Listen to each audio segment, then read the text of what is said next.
Good evening, ladies and gentlemen. I'd like to welcome you to the City Council meeting for Hayden, Idaho on Tuesday, October 25th, 2022. Could I please have a roll call of the council members? Council President Roeder? Yes. Councilmember DePriest? Here. Councilmember Satterfield? Yes. And Councilmember White? Yes. I'd like to ask Councilmember DePriest to lead us in the Pledge of Allegiance.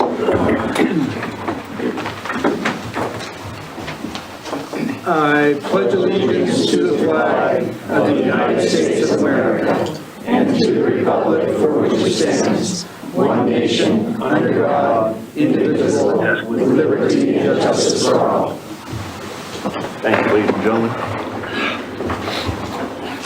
Do we have any additions or corrections to the agenda tonight, council? Okay, hearing none, I think we'll proceed.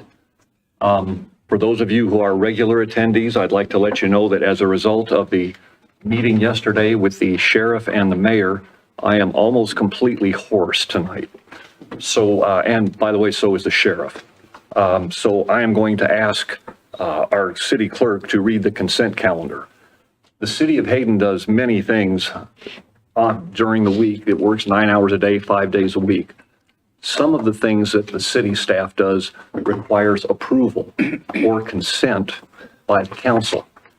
And the items that you have in item number 1 there are the consent items we'll be discussing tonight. Abby, could you please read those for me? Item 1A, approval of October 11th, 2022 City Council meeting minutes. Item 1B, approval of 2022 Hayden Chamber European Christmas Market event permit application, loudspeaker use request and support agreement. Item C, acceptance of Ramsey and Prairie dedication of right-of-way and grant of easement. Item D, approval of final acceptance of Airborne Atlas Industrial Tracts Public Infrastructure. Item E, approval of vehicle purchases from Knutson Chevrolet. Item F, ratification of bills paid on October 12th, 2022. Item G, approval of bills for payment. Very good. Council, we have any discussion or questions on any of the items in the consent calendar? I had one question. Councilmember White, go ahead. Yes, thank you, Mr. Mayor. I have one question on the finances, on the bills for payment. On page 8, it was to Kootenai County for $803. I was wondering what that was for.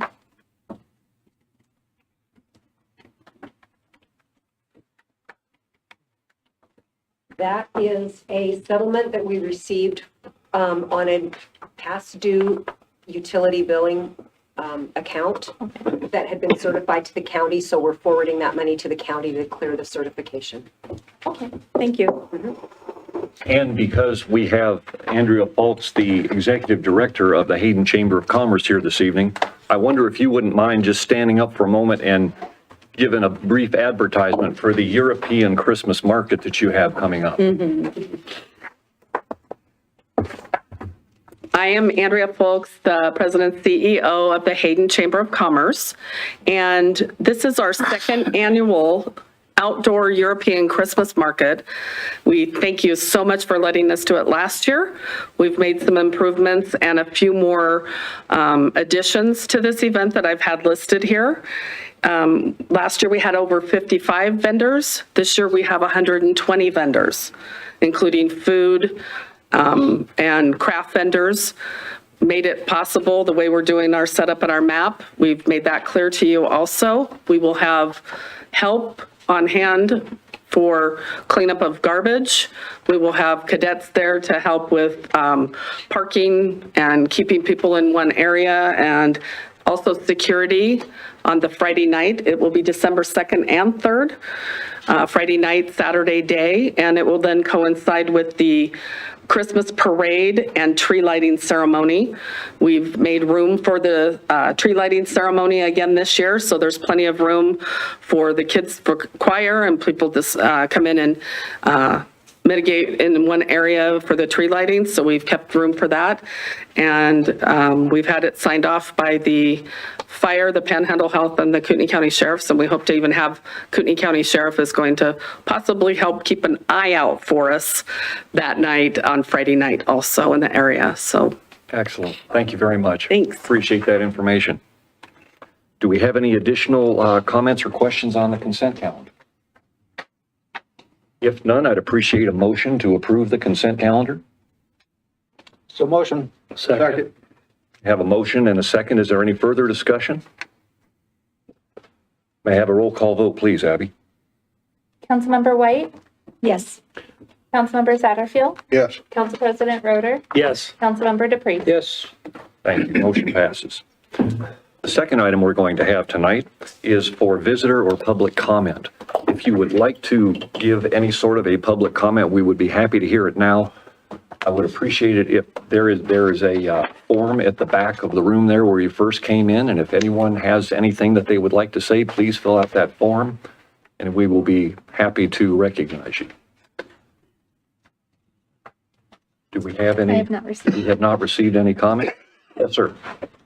I had a public comment. This isn't on the hearing, public hearing, right? No, sir, this is not on, this is on anything except the hearings that we have tonight. And if you could bring that forward, I'd appreciate it. Thank you. Sir, I'd appreciate if you would please state your name and whether or not you are a resident of the city of Hayden. Great, thank you. My name is Paul Malo. I am a resident of Hayden, unincorporated part of Hayden. And I apologize for reading this, but I forget stuff because I'm getting old. I have questions and, Mayor, council, staff. I have questions, things I do not understand. With the city budget of about $8 million, how is it not possible to fund law enforcement? Is law enforcement not a priority and only considered as an afterthought?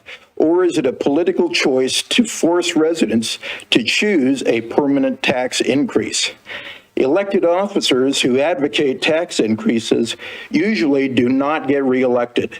City staff who advocate tax increases routinely stay in place because they do not answer to the voters.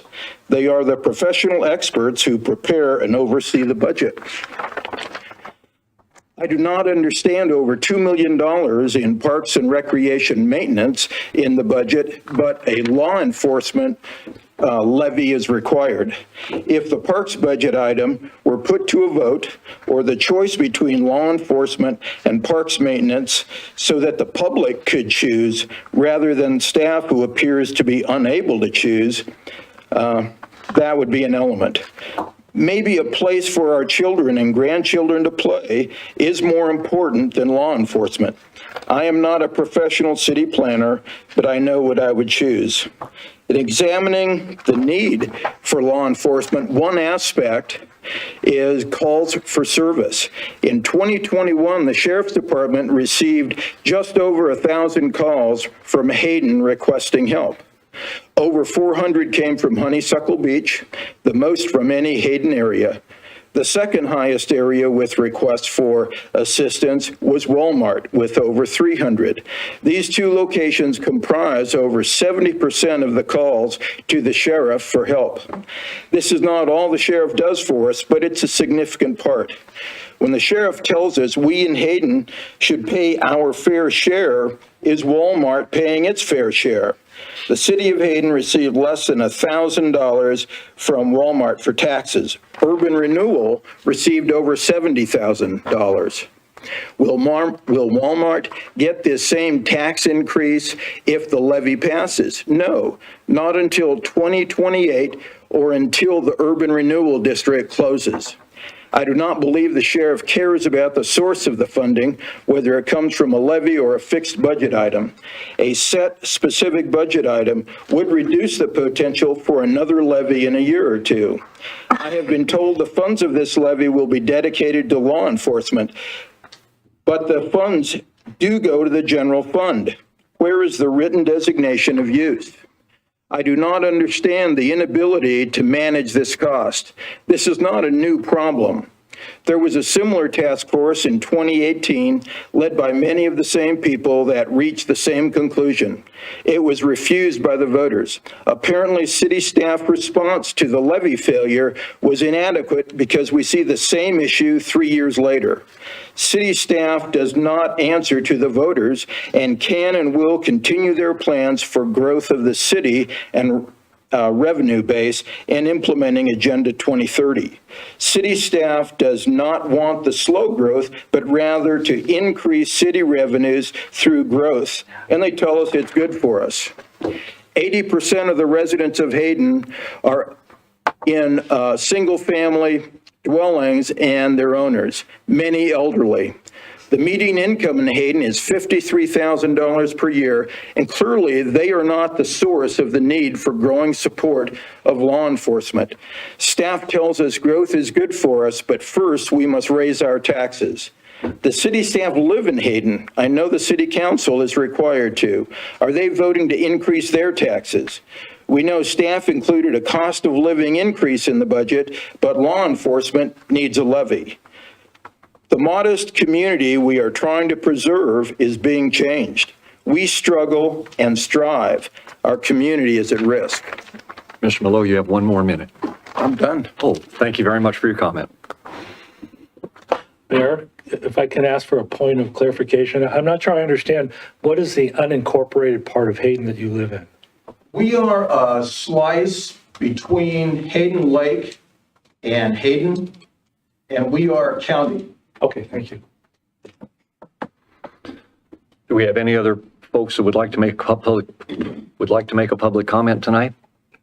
Yes, sir, Mr. Boyd. And just maybe in answer to that, would invite the public to come tomorrow night to a public forum. And if this gentleman would like to understand the budget further, I've had multiple meetings with people to understand the whys, wherefores, and who approves, going forward.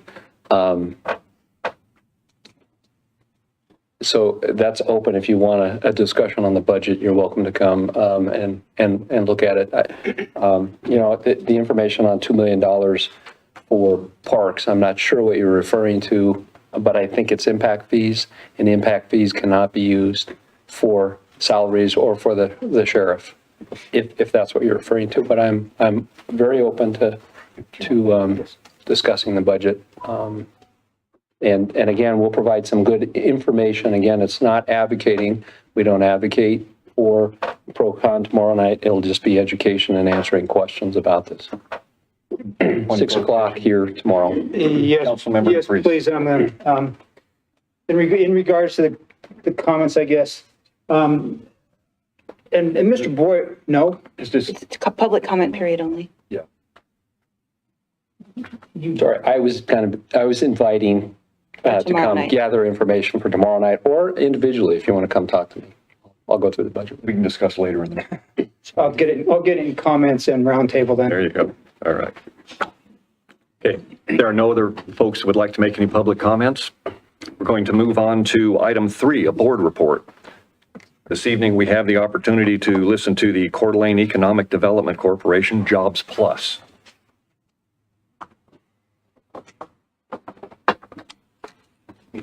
Or they were unable to make. I don't see her here. I texted her, and I don't see that she's going to make it, so let's just skip over. All right. We'll schedule another time. Rep from, who was it that was? Jenny Gilliam. Jenny, yeah, good, all righty.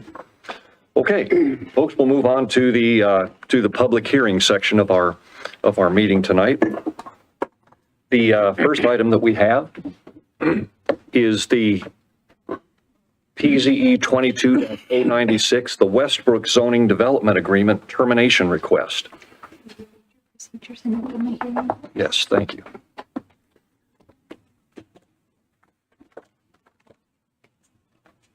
With an applicant-initiated public hearing procedure, first, our city staff is going to introduce the subject. Second, the applicant will present what they propose to do. Third, the staff will present a summary of the staff report for the proposed subject case. Then we will have an opportunity for public comment. have an opportunity for the applicant's rebuttal to the public comment. Then I will close the public comment. I will close the public hearing, and we will have council deliberations. Donna Phillips, Community Development Director. Good evening. So tonight we're going to look at a request to terminate a zoning development agreement. Zoning development agreements, just as a matter of information, are usually put into place to ensure that a proposed use is consistent with one of the standards, one or more of the standards of approval of a zone map amendment, generally speaking. And so we have done zoning development agreements. This council has approved zone map amendments in the past, conditioned upon zoning development agreements. In this particular case, this is a request to terminate the zoning development agreement that was put into place on this piece of property, just as kind of a matter of recap. So zoning development agreements, in order to do that, they're like sort of like an overlay district or a part of that zone. And so the process is the same as a zone map amendment. It's a public hearing with the Planning and Zoning Commission, which has occurred, and a public hearing with the City Council. Noticing occurs twice. So it's noticed in the papers. It's got those big yellow notice boards up there. And it's noticed to the residents within a 300-foot boundary of the property that was affected by the zoning development agreement. And so in order to approve a termination of the zoning development agreement, it has to be shown that the use would fit the requirements of single-family residential, in this case, of the underlying zone without the zoning development agreement in place. So that's just kind of a matter of process, so everybody kind of understands how this kind of is laid out. So beginning on page 2 of your staff review, it talks about the background of this particular piece of property. In spring of 2006, the zone map amendment from agriculture to residential occurred to single-family residential. In the summer of 2006, Planning and Zoning Commission recommended approval of that request for that zone map amendment. And in the fall of 2006, the City Council approved it with conditions limiting the density. And so those minutes of the Planning and Zoning Commission recommendation and the following without any conditions of approval, and then City Council approving the zone map amendment conditioned upon the zoning development agreement were included in the staff review for your review. So you kind of see how that all happened. And then in the fall of 2007, a subdivision created 3 lots. It created 2 single-family residential lots and 1 green space tract. The green space tract was created in conformance with the then transportation plan. That transportation requirement to have a green space tract along that street is not no longer valid. I mean, that doesn't exist anymore in today's transportation plan. So the existing conditions are 3 lots, 2.4 acres, and 2 single-family residences. And just as a matter of where is this located, the applicants are Chris and Christina Tarr, and Christina is in the audience. And the owners of the property are Glenn and Kathy Westbrook, and Kathy is in the audience, and she's going to be presenting on behalf of the applicant. So this piece of property is these 3 lots, long, skinny. It's adjacent to subdivisions to the east, north, west, kind of in the center off of Honeysuckle, directly west of Ramsey Road. That's just kind of blowing that up so you can get kind of a boots on the feet kind of conversation. These 2 residences. And then looking from the street view, this is Honeysuckle looking west. This is the property we're talking about. This is looking north from the west side of the property on Honeysuckle. This is looking north, centered on that property. And that goes into my analysis. I'm going to pull up the standards of approval, and then I'm going to turn it over to Kathy. Do you want the standards of approval up? Or do you want the picture up? The picture, please. That one? All right. I'll turn it over to you. Before I go any further in this hearing and before Ms. Westbrook presents, I would like to ask the council if you have had any ex parte communication with the applicant or the general public regarding this subject case. I watched the planning and zoning video, Okay. watched the planning and zoning meeting, but that's all. I just watched it. Do you feel that will have a determining factor in your ability to decide this? I don't believe so. Ms. Westbrook?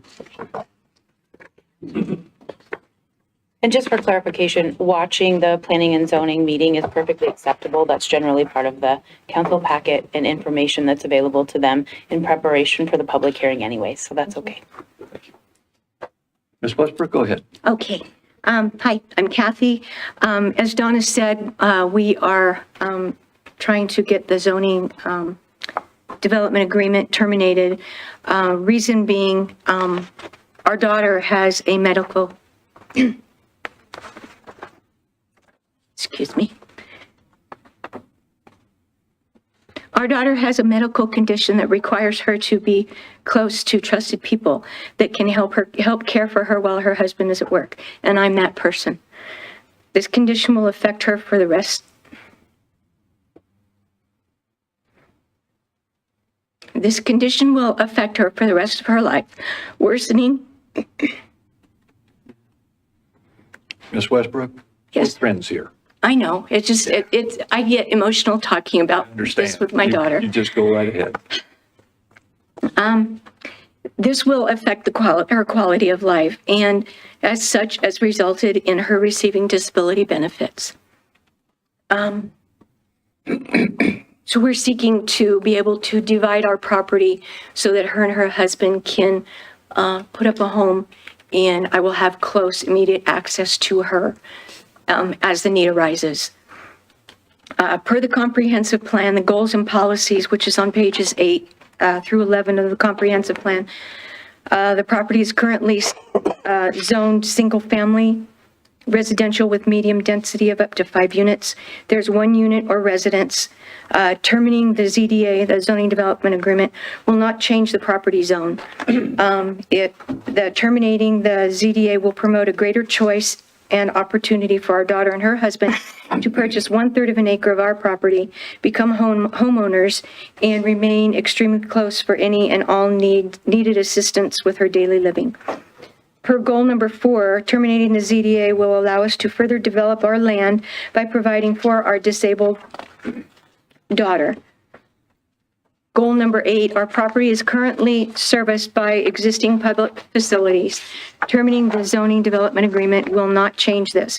Additionally, regarding the concern of flag lots that was mentioned at one point during this process, it was presented during the public hearing back when the zoning development agreement was first developed, that there was a concern for flag lots, and that is not, will not be created with this situation. This is indicated on pages 3 of the background portion of this packet. Lot number 2 currently uses the provided easement, and our daughter will also use this same easement. I can point this out because it can be confusing to even to me looking on this. Sorry.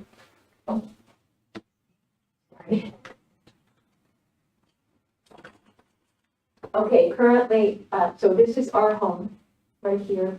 This is our shop. The driveway, we access our property this way, and this is an easement. It's our property, but it's an easement that was granted for that property to be utilized. So our daughter and her family would use this road and go in that.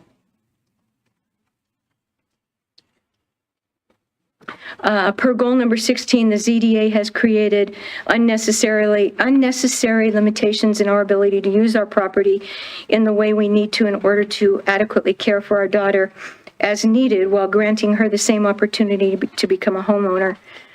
Our property, per goal number 17, our property is currently zoned single-family residential with medium density. This medium density allows for up to 5 units per acre. Having this in mind, splitting our property with 1/3 of an acre going to our daughter is keeping within the desire of this goal of promoting and encouraging the development and rehabilitation of quality housing through a variety of housing options and densities. Per policy number 18, terminating the ZDA should not have financial or operational impact as the property will remain zoned single-family residential. Policy number 3, the Coeur d'Alene Airport had no comment regarding this. And the Department of Environmental Quality also had no environmental impact comments for the project that was listed, which is on pages 1 and 2 of the public agency comments.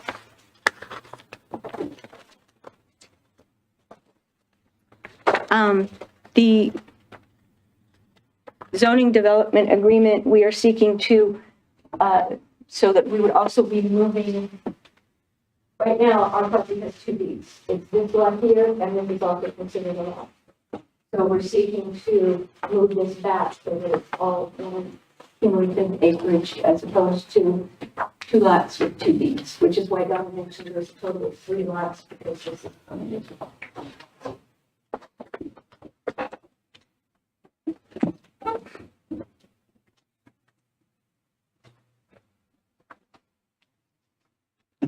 Do you have anything else? No.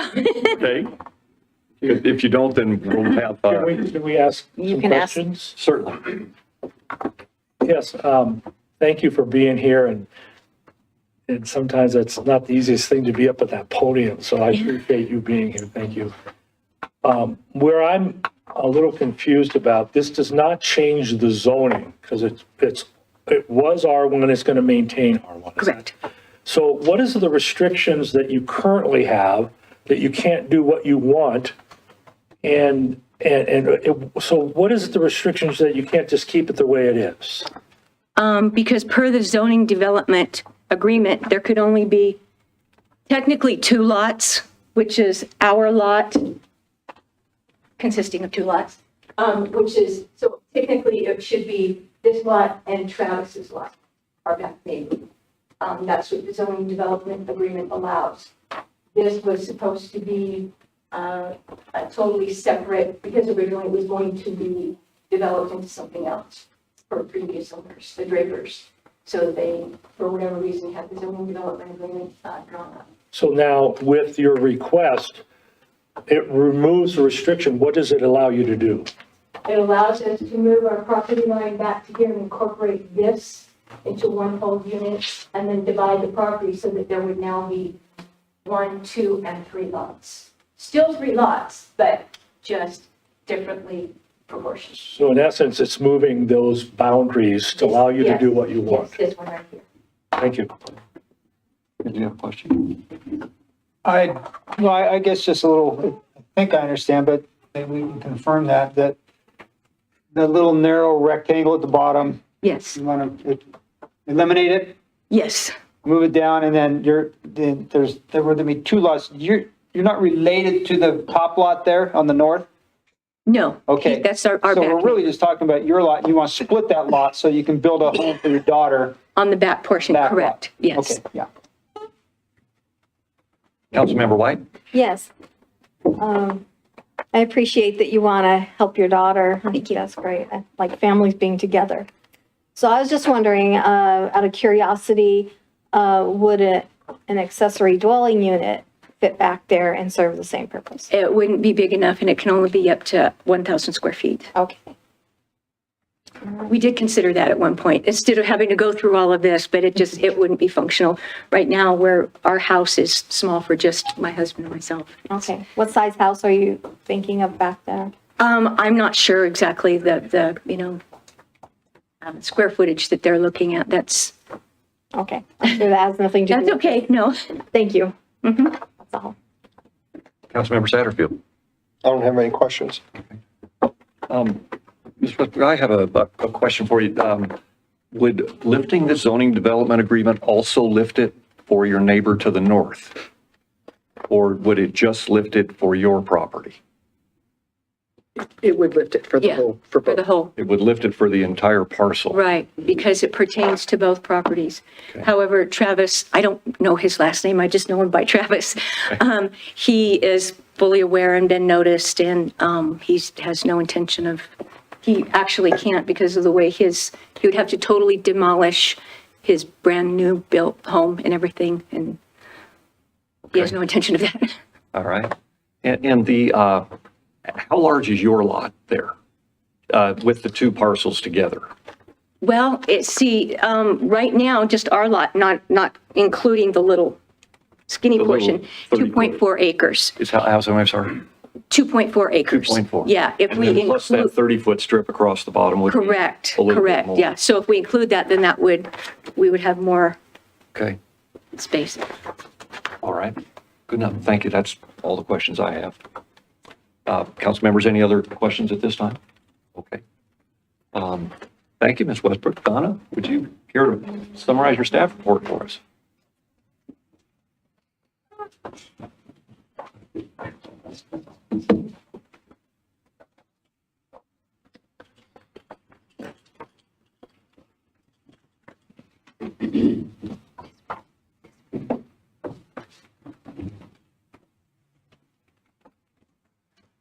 So to recap the staff review, so with all of our zone map amendments, we have four kind of questions that we asked. The first one is whether or not there needs to be any additional studies or plans.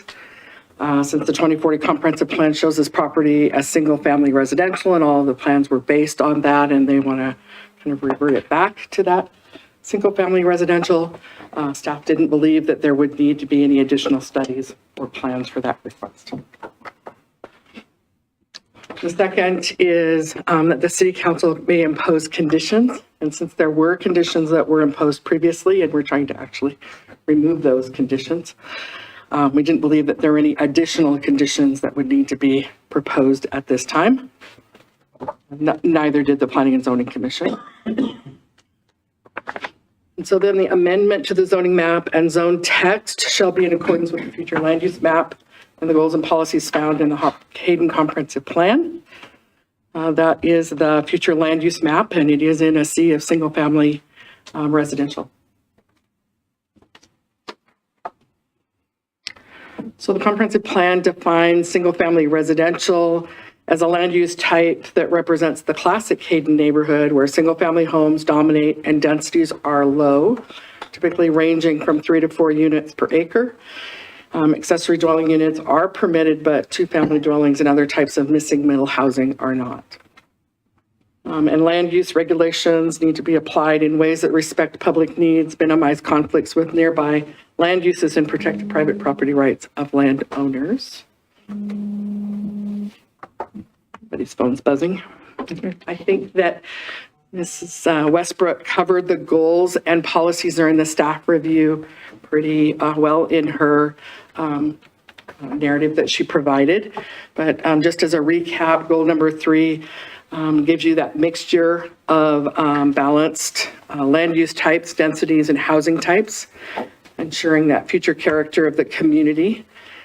Goal number 4 talks about encouraging the development of land within the corporate limits of Hayden prior to looking at areas that are annexed.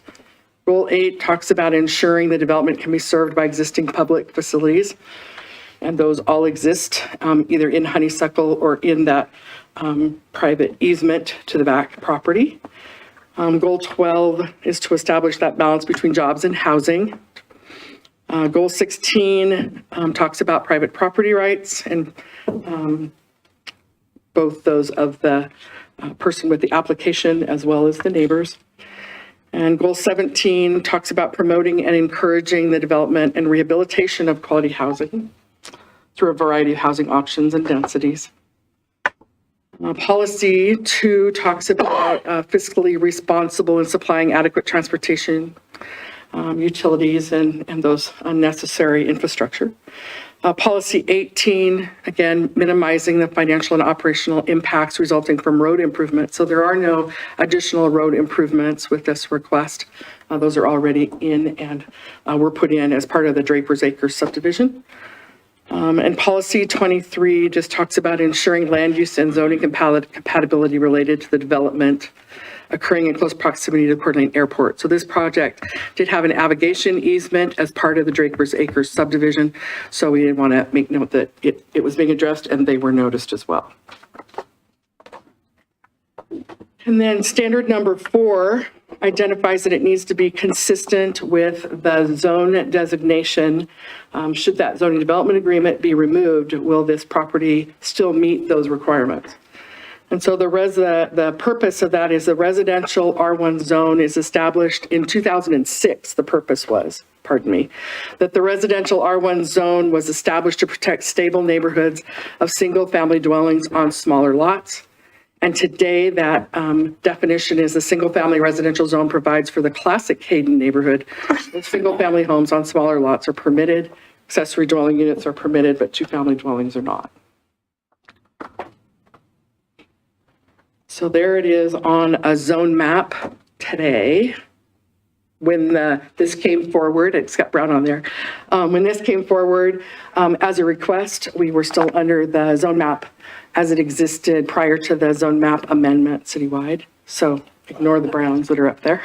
Because those have all been changed. But the ones down here are all still consistent. It is adjacent to agriculture to the west, an agriculturally zoned piece of property, but that agricultural zoned piece of property is less than 5-acre minimum, and it exists today as a single-family residence. So although it's zoned ag, it's not operating as ag. So infrastructure, it's served by the Hayden Lake Irrigation District for water and the City of Hayden Sewer. The dry utilities, gas, electric, cable, phone were all installed underground as part of the Draper's Acres subdivision. Dedications of right-of-way occurred at the time of the subdivision.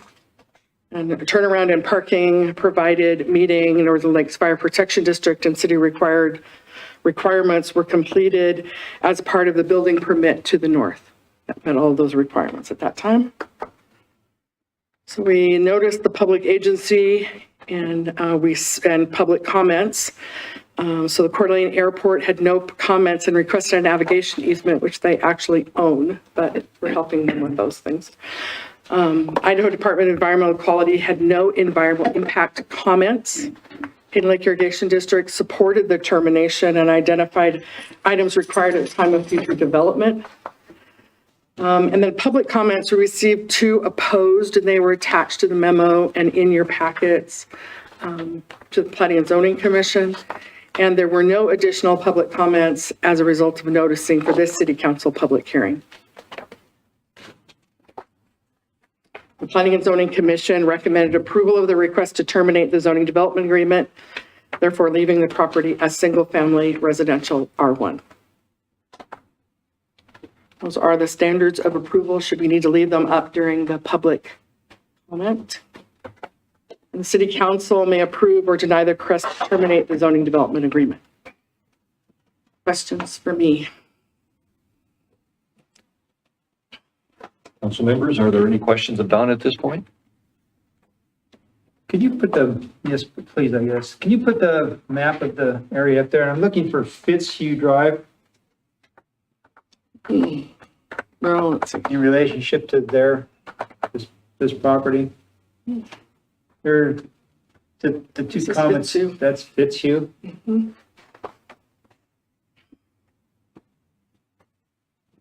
Just trying to identify a couple here.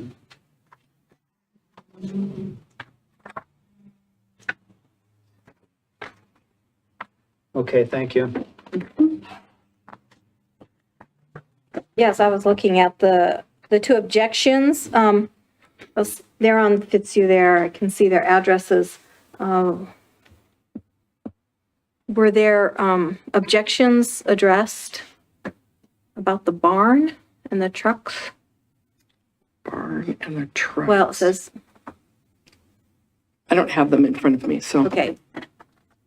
Let me just read the one comment. their residential structure is currently too close to the property line. Rezoning request was made 2 years ago for a barn on the property. Trucks and motorcycles already are in use on the property, excessive use on the property. So Haven't received those any, have been, we haven't received any code complaints for this property by any of the neighbors. And you wouldn't rezone it to put a barn, so I'm unclear what the resident is referring to. As far as the structure that's on the property, that structure existed at the time of the Draper's Acres subdivision and was allowed to remain. Are you referring to that Time. right under the, looks like the address or brownish building there? That's the house. Okay. And what, so what structure were you just referring to? The house was allowed to remain when the Draper's Acres subdivision was developed, so it was deemed at that point in time to meet the requirements necessary for setbacks. Okay. Setbacks have changed since that time, but Have not. they have not. So it's Okay. still within the setbacks? I can't speak to what happened. All I can say is that the house existed at the time that the subdivision occurred. Subdivision code requires that you don't create non-conforming uses. Had the house been what they would consider to be non-conforming, they would have had it change, like cut off part of its wall in order to meet setbacks. We've cut off garages and what have you, had people remove garages in order to meet setback. For whatever reason, they deemed this existing structure to be able to remain in place and still meet the conditions of the subdivision. Okay. So Thank you. Other questions of Donna? Okay, thank you, Donna.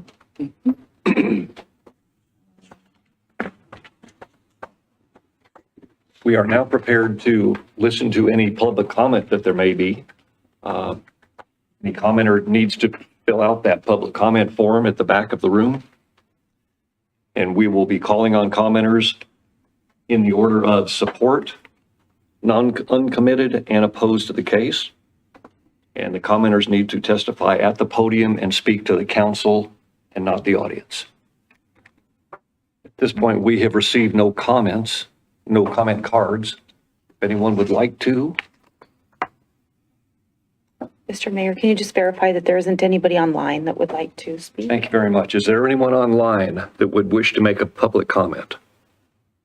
Thank you. Okay. Hearing none, ma'am, you have the opportunity now to rebut any public comment, but since there was no public comment, is there anything that you would like to add in addition to Donna's presentation? Okay. At this point then, I am closing this public hearing. We have council deliberations. Comments from the council? Anyone care to start off? Are there any comments from council? I'll say, the planning and zoning made it, they approved this, change. Recommended to terminate the zoning development agreement, finding that the standards of approval for a single-family resident R1 zone designation without a zone development agreement had been met. And I take that as a real yes to do this. I agree with making this change as requested, so I support it. I would, Councilmember DePriest. yeah, I would basically respond in the same way. It appears as though the property's just gonna be split. It's gonna have two residents there for reasons which I believe are lack of term, valid and good. So I believe it's probably in the best interest of all parties involved in the city to approve it also. Any other council members have any comments? Yeah, I think that it's a nice thing to have family together. These two comments by the neighbors, I didn't see them at the planning and zoning meeting, these two neighbors. I think they just sent in the comments. would have been nice to hear what they had to say, but without being able to talk to them and get more information on that, I don't know how to put that into consideration too much.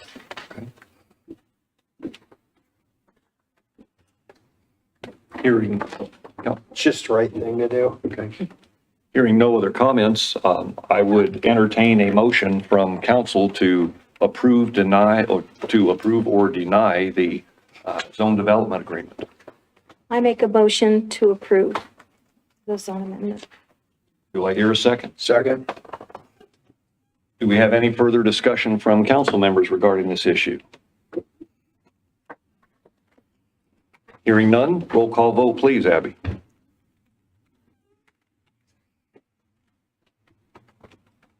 Councilmember Roder, Yes. Councilmember Satterfield, Yes. Councilmember Dupree, Yes. and Councilmember White. Yes.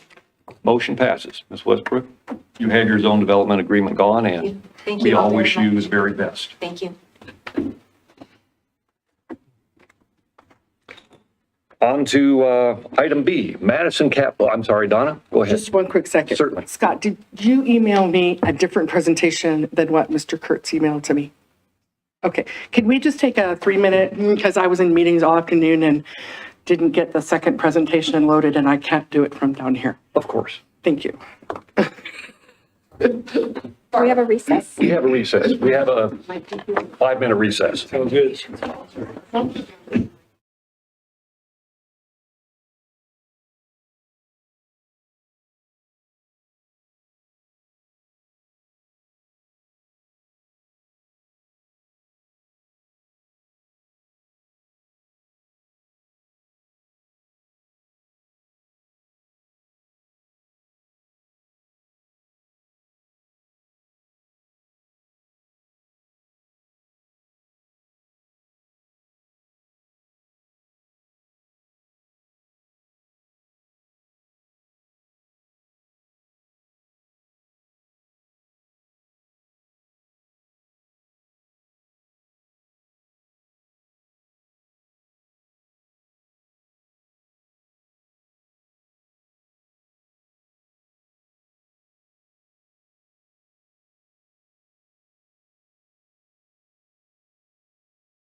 Yeah, that's how, but they're two separate.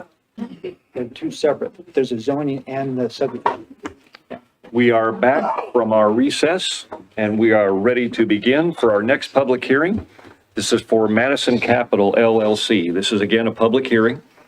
The staff will introduce the subject case. The applicant will present what they are proposing to do.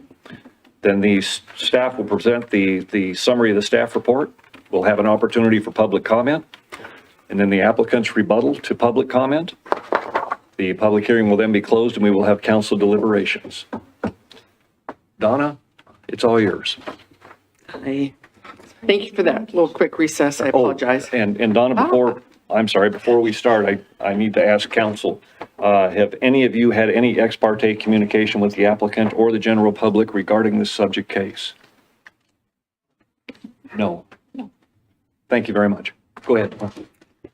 So I apologize for the longevity of the memo to council. I understand it was 195 pages long, but I kind of like to give you hopefully as much information as I can out of the record so that if you have questions, you can have the information at your fingertips.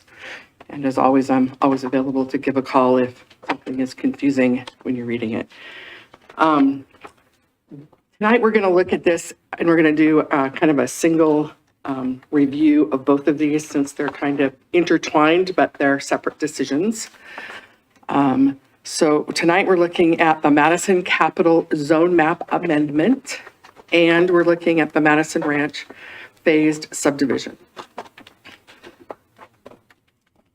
So just as a matter of location, this property is directly west of what we lovingly call the Carrington Apartments out on West Hayden Avenue. It is east of Hutter Road and south of Hayden Avenue and north of what will become Robeson Avenue when it continues west. So the existing zone today is commercial, again, 300 feet plus or minus south of the center line of Hayden Avenue. And the future land use map shows the property as being split zoned between mixed use with about 600 plus or minus feet of mixed use and mixed residential south of that. So the zone map amendment request that you have before you tonight is just for that portion that is currently commercial to mixed use. The remainder of it will remain, is not proposed to change. It will remain single family residential.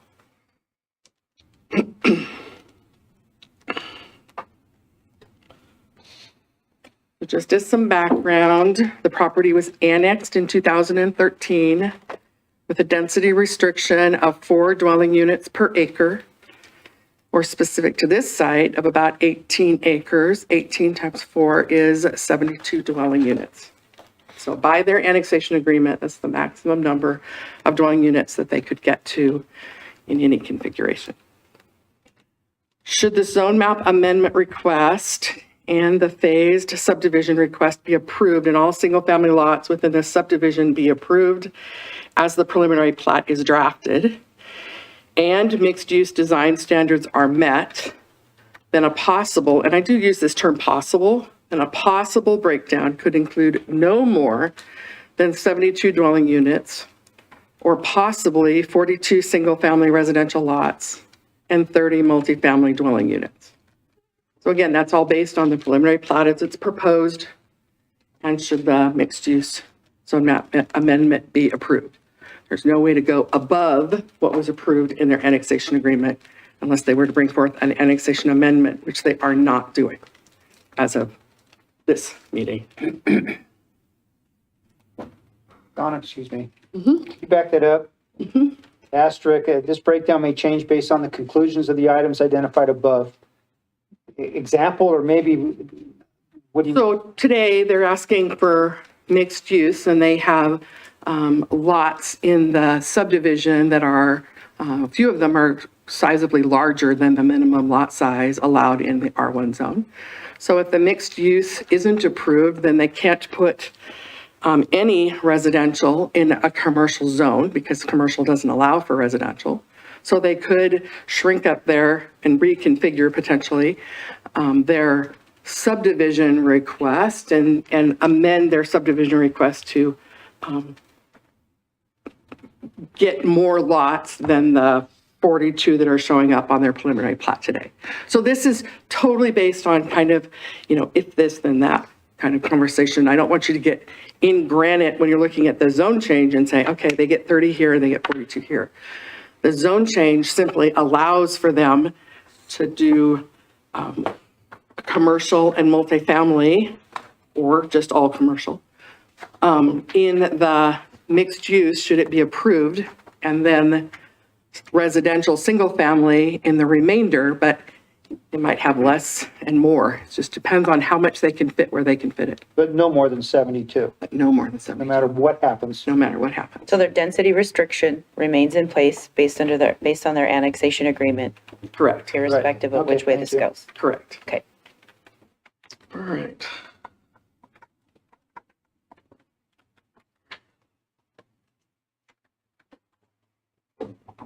We talked about the zone map amendment request. Kind of, these are refreshing my brain for slides here. So the mixed use is in that geographic area, location along Hayden Avenue that we just talked about. And it is in the area that's identified as MU2 because it is an area of mixed use that is contiguous to the Hutter bypass.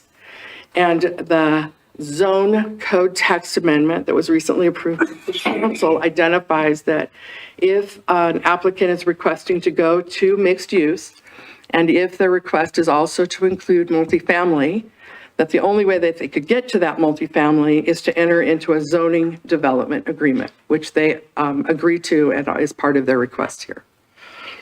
Again, that total residential density of the whole project site can't exceed what was allowed by the annexation agreement. So the subdivision, PZE 220076 on page 2 of the subdivision staff review, identified that they did a boundary line adjustment with the property to the west. That's identifying a phased subdivision request.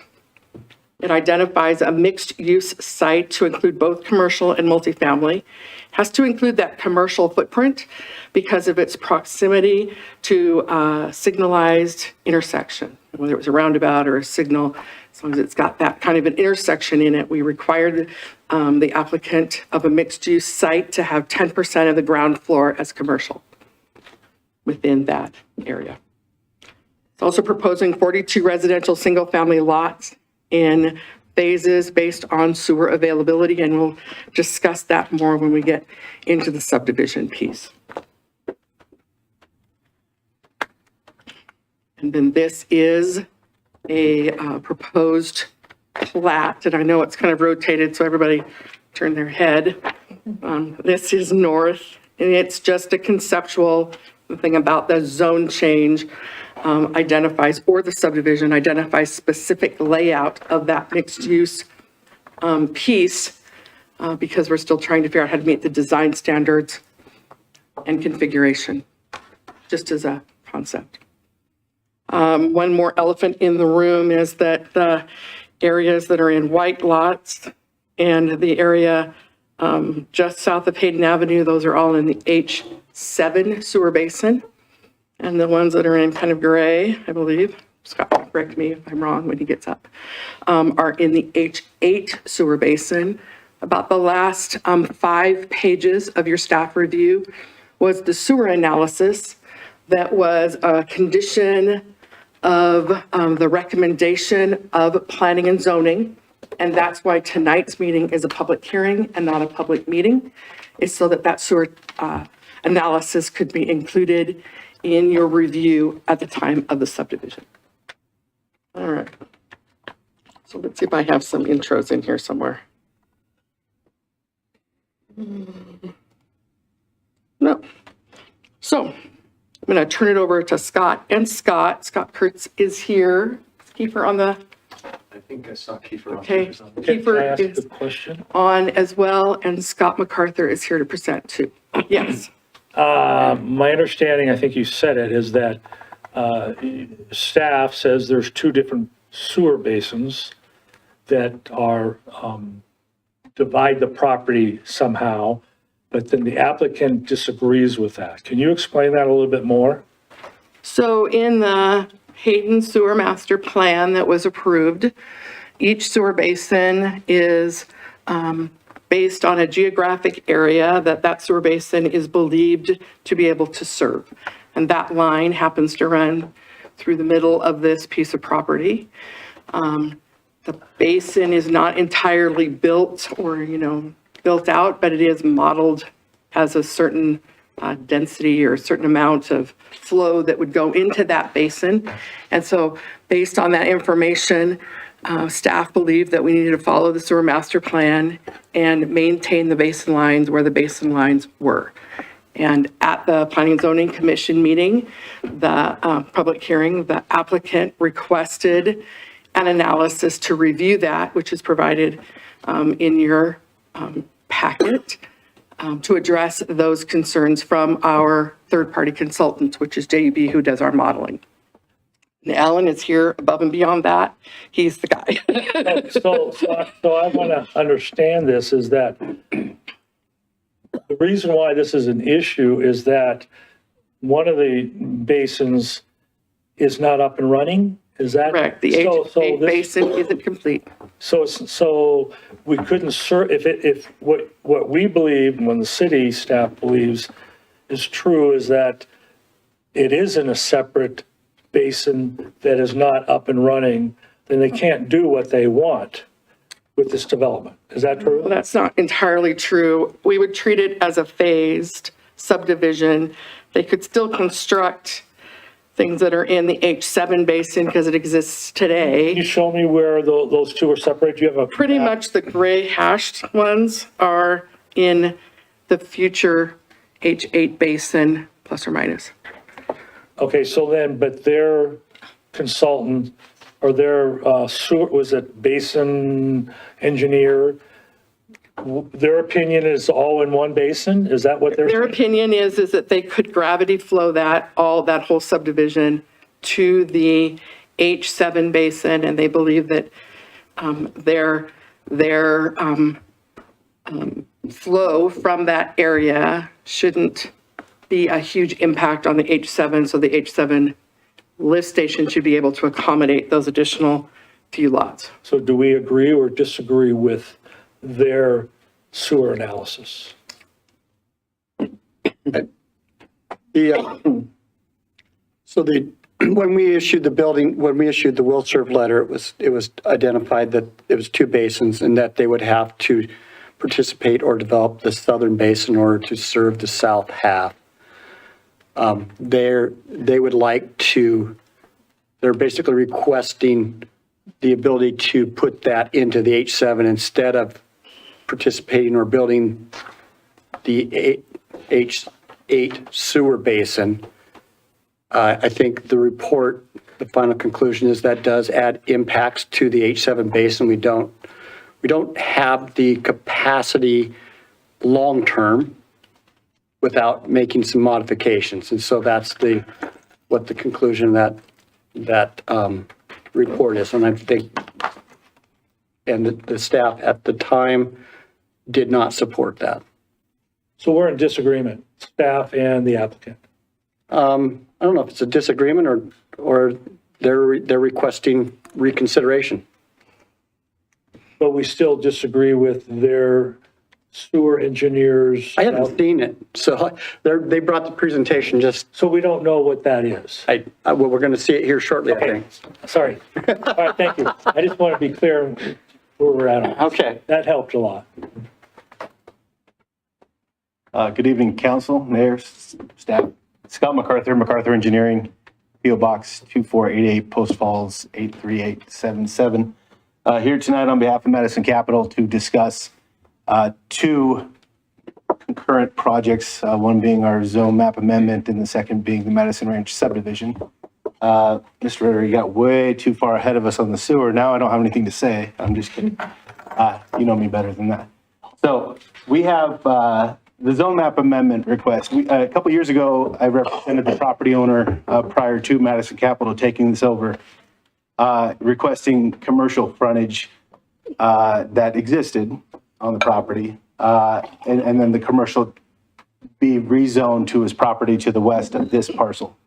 And the new future land use, this property here, the new future land use map presented to the city illustrated the ability to rezone this property to more of a functional, concurrent type of development through this mixed use zoning. And Donna has outlined that it's under the MU2 zoning. So we looked at the conditions, what it would look like. We looked at the property to the west that was developed with multifamily apartments. We discussed with staff the types of development that we could put in this mixed use area. And we determined that based on listening to the council, listening to staff, that we didn't want to put in a multifamily apartment style. We were looking for more of a townhome development style, not maximizing the density, again, keeping our density at the 4 units per acre maximum as allowed in our annexation agreement. And looking at what we want to do with the rest of the property, meeting with the city, we decided let's throw it all together as a subdivision request where we come forward with the zone map amendment for the mixed use on our former commercial property that Donna has identified being the north 300 feet, which would be the extension of Dunkirk.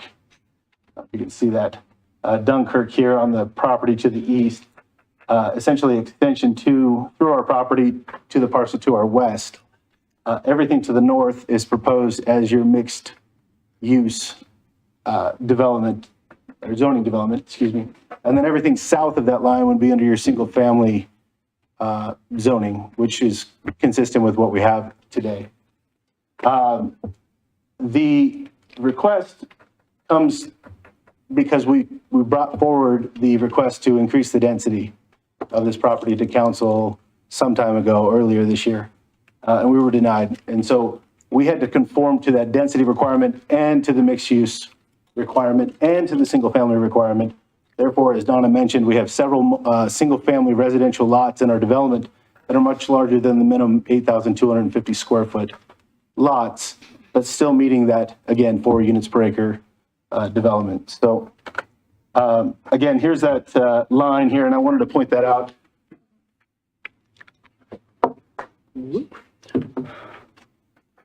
We'll get to this in a second, but that sewer basin line essentially traverses here. And so what we're here asking tonight is a phased development. And I wanted to point that out because that's important to identify the difference. What we're asking tonight is again, to the north here, this is your mixed use zone area here. The extension of Dunkirk Avenue, and then everything south, single family. We are divided by that sewer basin line that's been in discussion and is a topic, and we will bring that up as we further present. But what you're looking at is, a relative 30 units in the mixed use area. We're trying to stay in that, as Donna mentioned, that maximum 72 single family residential units, our commercial aspect in the mixed use area, and then the single family to the south. The densities could, the numbers could get moved around depending on how our final development layout is presented. This is more of a conceptual development of how it could be presented. And this development was originally based on how do we get the property to be serviced, most importantly, by the sanitary sewer, which is, again, the big hot topic. The city has an H7 lift station right here on our northeast corner. That lift station provides a stub into our property that's roughly 20 feet deep. Topographically, we can serve the entire parcel with that sewer stub in this entire parcel here, still being under or at the 4 units per acre, 72 single family residential units. The city staff recommended that we file for a sewer tech memo. That sewer tech memo turned out to say, hey, look, we're still concerned about this sewer So we said, okay, we can break out these 42 single-family units in the H7 basin and come up with 26 homes that are fed by this sanitary sewer lift station. 26 single-family residential homes with 16 remaining in the H8 basin. We'll discuss again later. And then 30 townhome, single-family residential, individual, sole proprietor, sole ownership homes with your commercial aspect requirements. I think that's probably the most important topic to discuss.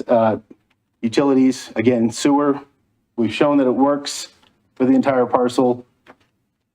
We've shown that it works for the H7 basin and the H8 basin through our property. Again, we'll discuss that in a few minutes. Water provided by Hayden Lake Irrigation. We're providing all the extension necessary to continue to serve the property to the west, continue to serve the property to the north, and trying to do it in conformance with our annexation agreement and within the conditions presented by the city. One of the big aspects that we're trying to accomplish, I guess, that really didn't get discussed, but somewhat briefly in planning and zoning, is the need for this north-south road that extends from Hayden Avenue through our property to serve the property to the south. Right now, Hutter Avenue and Hayden Avenue and Hutter are a part of the future Hutter Bypass project. And so this property here to our south is landlocked until either our property neighbors to the east develop, or we continue this development through our property. So we're providing that much needed north-south corridor. How that looks when the H8 basin is developed, we're not quite sure. This is more of a depiction, but that's important. And then also our property here to the west is landlocked because once the Hutter Bypass is constructed, they no longer have access to Hayden Avenue. So this Dunkirk Avenue, the extension of Dunkirk through, will serve this property to the west as well. The sanitary sewer from this lift station will also be extended to the property to the west, which is also being, again, hindered through the annexation agreement by the Hutter Bypass reservation of land there. So they're limited with their density, but that'll go into the sewer basin discussion in a little bit, trying to hit all the points so Donna doesn't have to hit everything later. And then now you can't see anything because of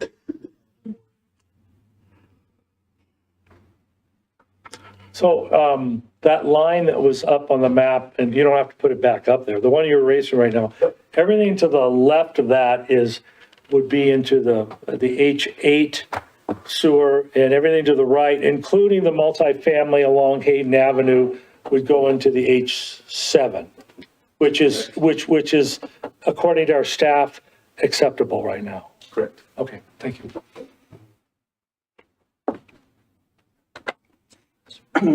So again, trying not to commingle the two zone development agreement or the zone map amendment and the subdivision, I thought it'd be best to just go through the conditions of approval and get those out of the way. So just summarized real quickly, the standards for approval in accordance with the Hayden Municipal Code require that infrastructure be constructed to function in a manner that promotes the public health, safety, and welfare. That's my number one job as an engineer. That's my number one job to get a project approved by the city of Hayden.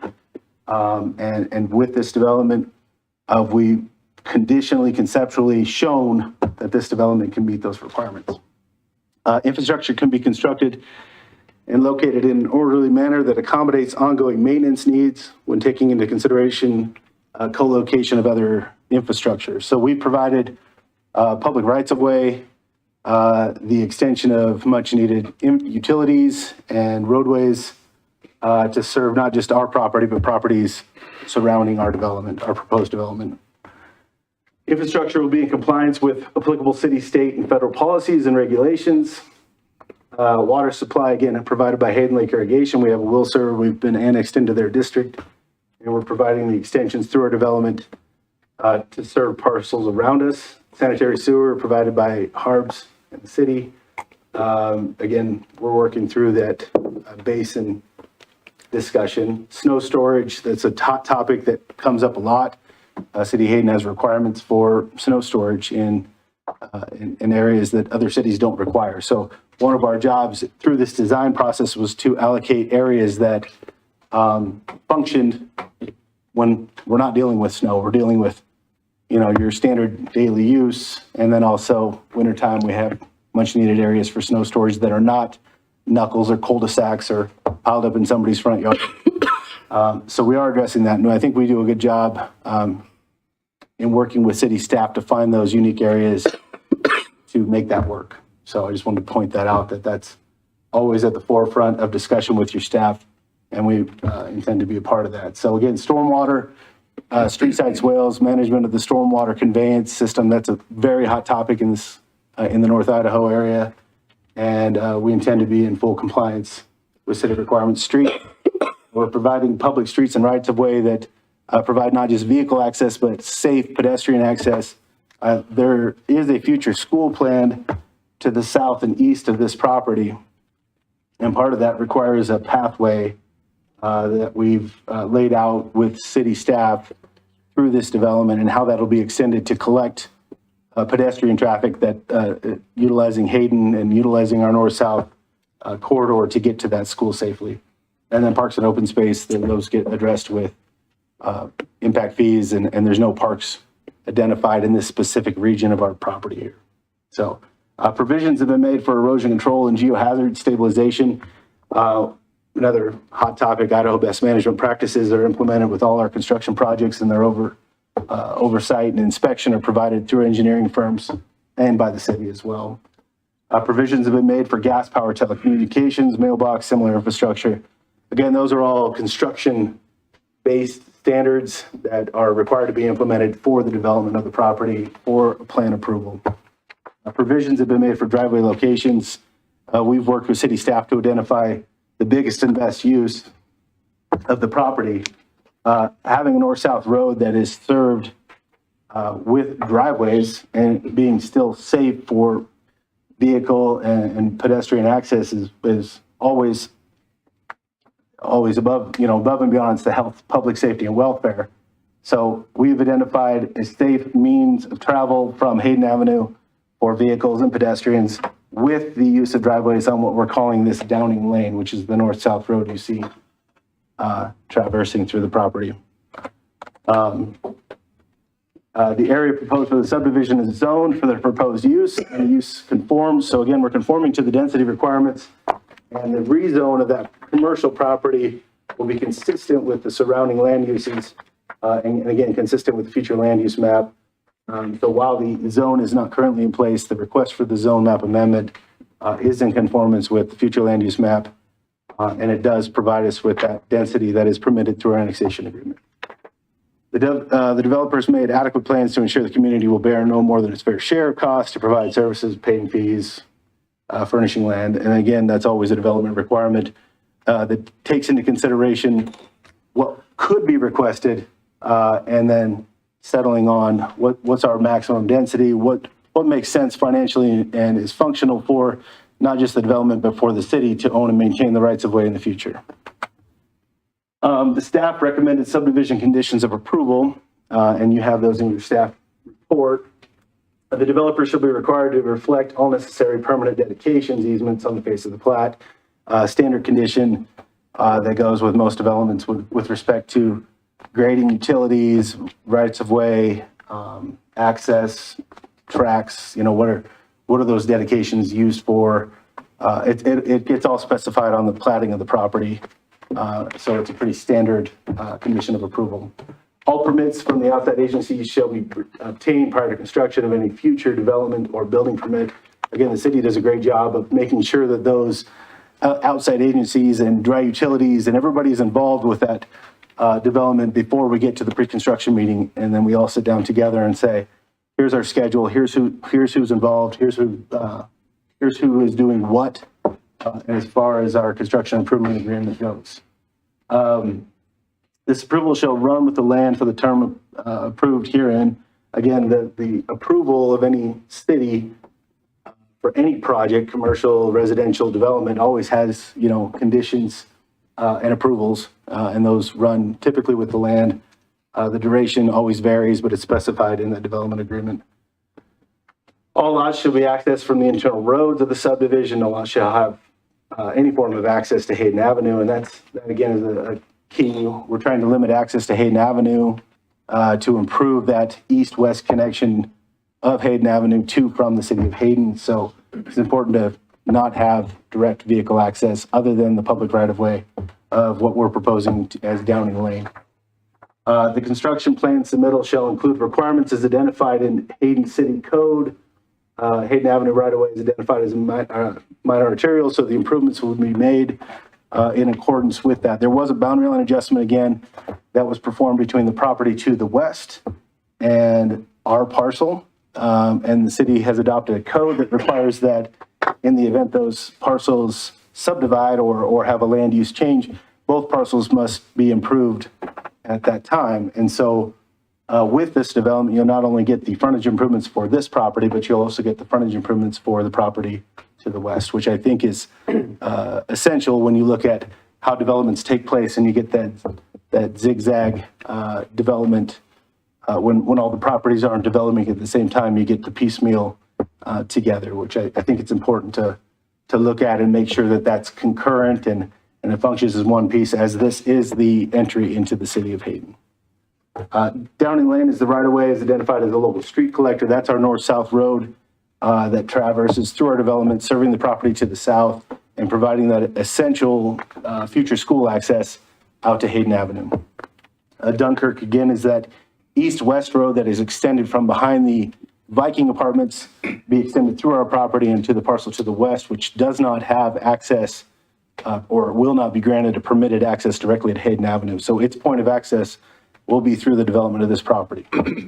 The developer shall be required to construct the internal public street right-of-way and grant easements for the typical street section, which is a typical residential street section that gets approved by the city per your standards, to a minimum of full right-of-way width of 58 feet, which is pretty standard. Outside of that 58 feet, you have your utility easements for your dry utility extension.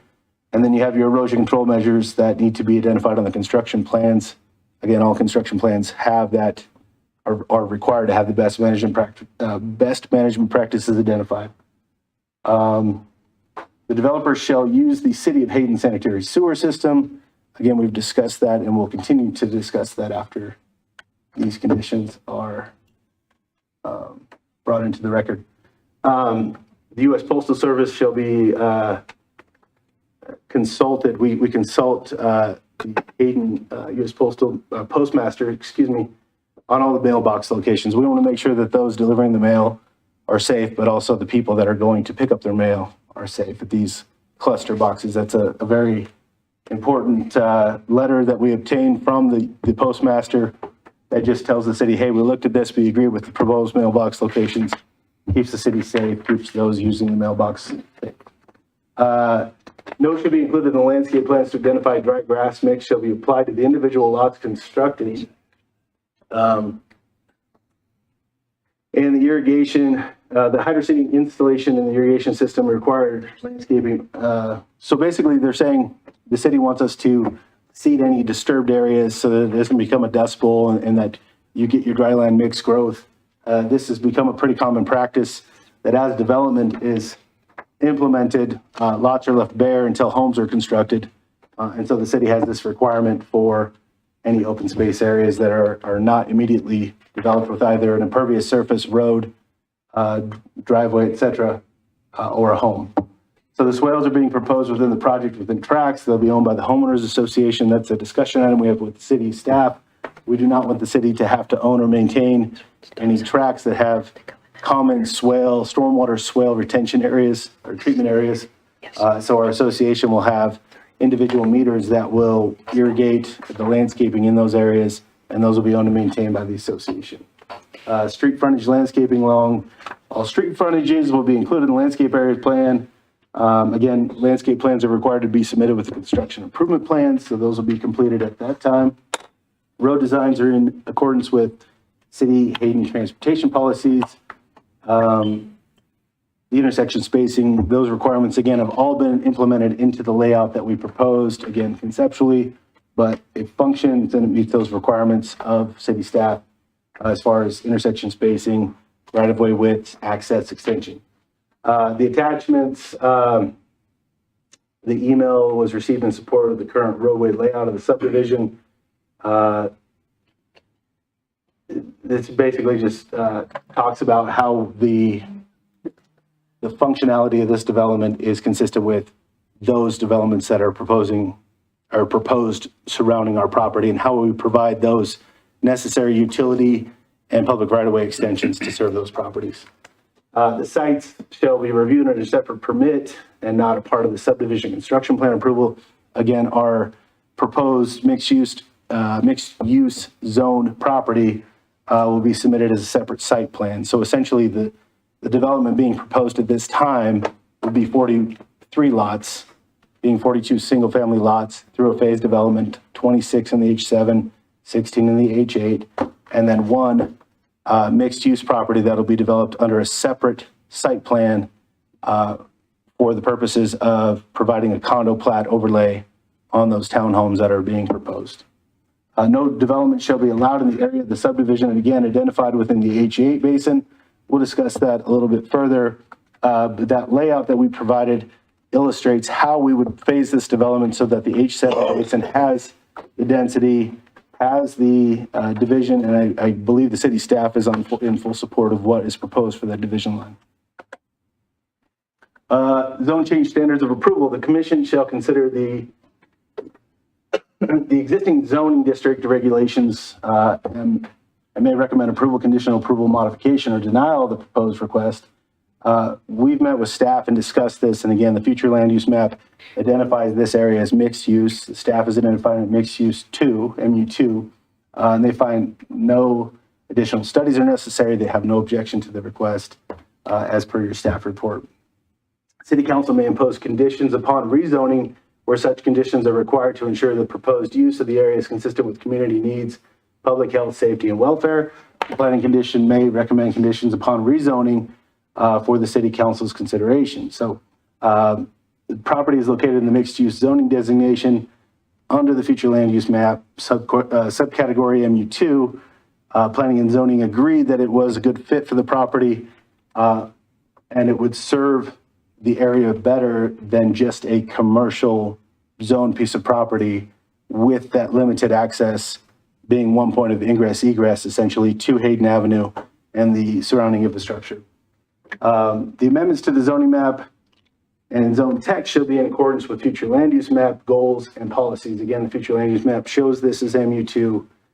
The proposed development I think it's kind of it's nice when you can combine these two because the city council can actually see what is being proposed rather than just changing the zone and not fully understanding what is being proposed. So again, the future land use map identifies this area as mixed use. And again, the city has identified it as MU2.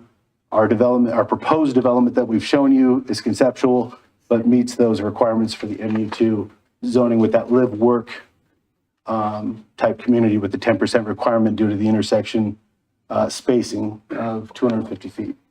The amendments to the zone map and zone text shall align with the zone district's purpose and intent. The proposed use is conceptually identified in the submitted exhibits and is consistent again with the district's and its intent. And here is that map, the Hayden future land use map, and the subject property is here with that purple again, as Donna had pointed out earlier, being that mixed use zone. That is a 600-foot measurement off of center line. Again, we're only proposing to encumber not quite that entire rezone, so it's a small portion of that.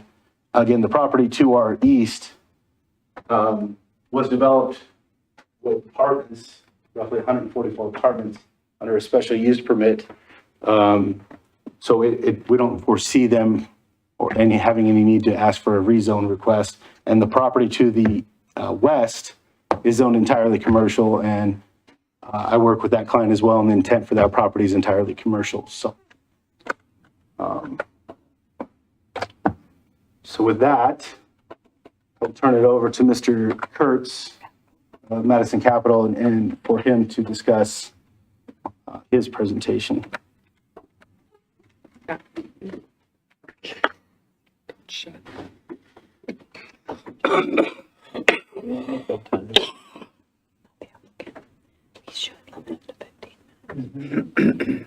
Start that slideshow. Thank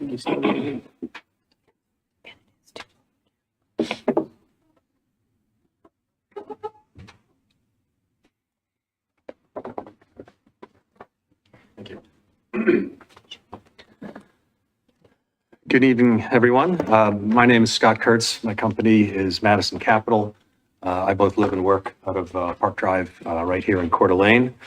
I want to thank Scott, Donna for all their work to date on this project, as well as City of Hayden Planning and Zoning and staff. We've been working on this project, for over a year now to get it to the stage that we're at. And obviously, I want to thank the City of Hayden and Hayden City Council for giving us this opportunity to present to you at this stage now.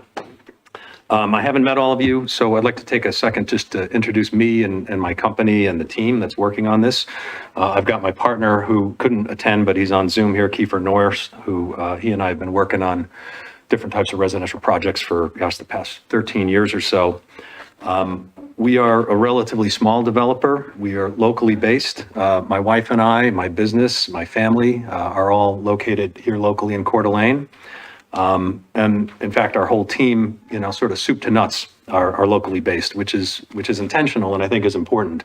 I think one, it ensures that we react to the needs of the community and we understand what the community wants in certain areas. And Hayden and the Prairie are sort of a different kind of animal that people need to understand. And two, I just think it's important if you're building locally to hire people who keep local businesses in business, so to speak. So Scott MacArthur is our engineer. We're going to be using Peck and Peck for our horizontal build. Our actual builder is a company called LH Homes. It's a multi-generational father-son builder out of, I believe they're located out of Hayden. Our designer has her offices right on Celtice, and our agents are two local guys, one in Coeur d'Alene and one in Hayden. So I think it's important to have that kind of team, and I think it makes us very conscious to make sure that we're doing something that we think the community will like. One of the things I think we're really conscious of is not trying to overbuild or overdevelop. We are not attempting to maximize the unit count or the rooftop count. And I think, Scott, you mentioned that we may have asked for additional density. I think that was our neighbors to the east and west. We did not. Okay, I just wanted to clarify that. We are happy to build under 4 per acre, and we think that's what's appropriate in off of Hayden, out in the prairie there. So just a 10,000 foot overview, as we've mentioned already, we're looking to build 1 commercial unit and 30 townhomes in that northern 4 acre parcel. That's going to be hopefully mixed use commercial, and 42 single family residential units to the 14 acres on the 14 acres to the south.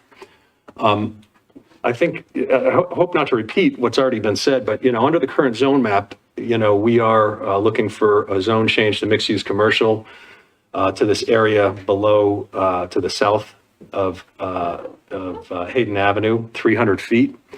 And I would just point out, what we're not looking for, and again, to not try and maximize development or unit count or density, we're not looking to pursue what's allowable under the future zone map, which would be a commercial zoning that basically doubles down to roughly 600 feet south of Hayden Avenue, or mixed residential that could be pursued on the what's now the single family. So we're not actually asking for additional density under any future zone map. Now, this is just a zone change, but, as a developer, I think it's important to kind of give to you what the vision of what we're trying to build with the zone change we're requesting. As I mentioned, a small commercial structure, 4,000 square feet roughly. Anyone who's driven that area out in that neighborhood, I think will recognize that there's not a lot of stuff to service the community. Ideally, our tenant would be what I call a daily use tenant. A small grocer would be great. Cafe with food and drink would be great. Coffee shop. I know we got a lot of those, but with food, but something that the community, not only ours, but kind of everyone surrounding it, can, on their way to work in the morning, stop in, pick up some things. They forgot something on the way home or realize they needed it, they can get something, but something that's going to have a real, positive use, and I think is in much need in the area. The 30 townhomes that we're building, we're looking to do, and that commercial piece would be right there. The 30 townhomes that we're looking to do would be 5 to 6 buildings. I guess we have 6 here.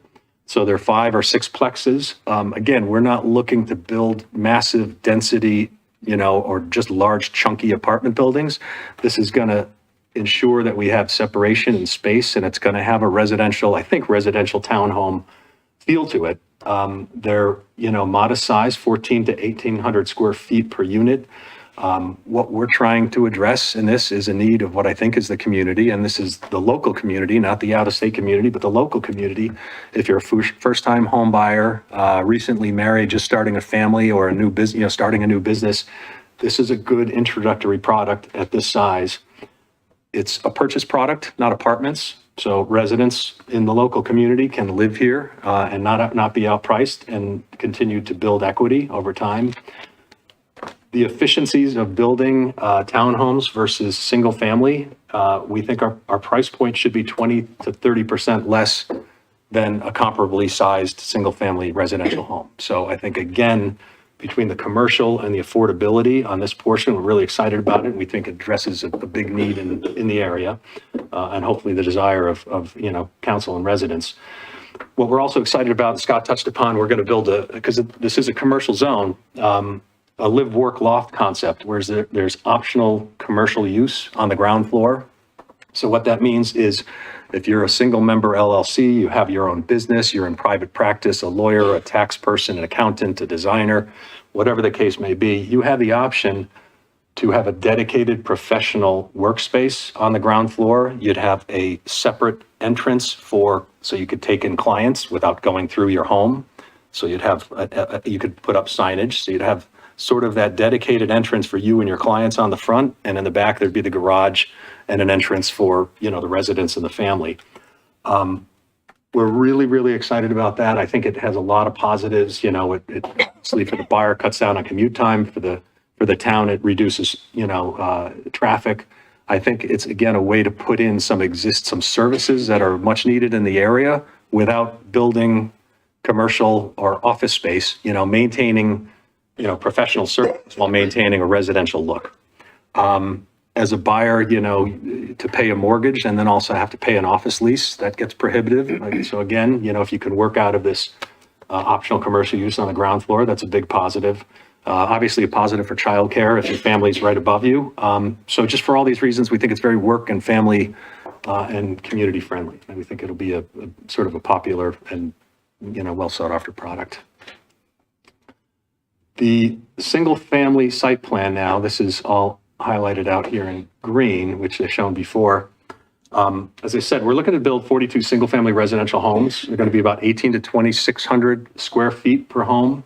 Again, this is a for sale product. It's, reasonably sized, and we think it'll be reasonably priced, giving, local residents opportunities to live in homes here and build equity.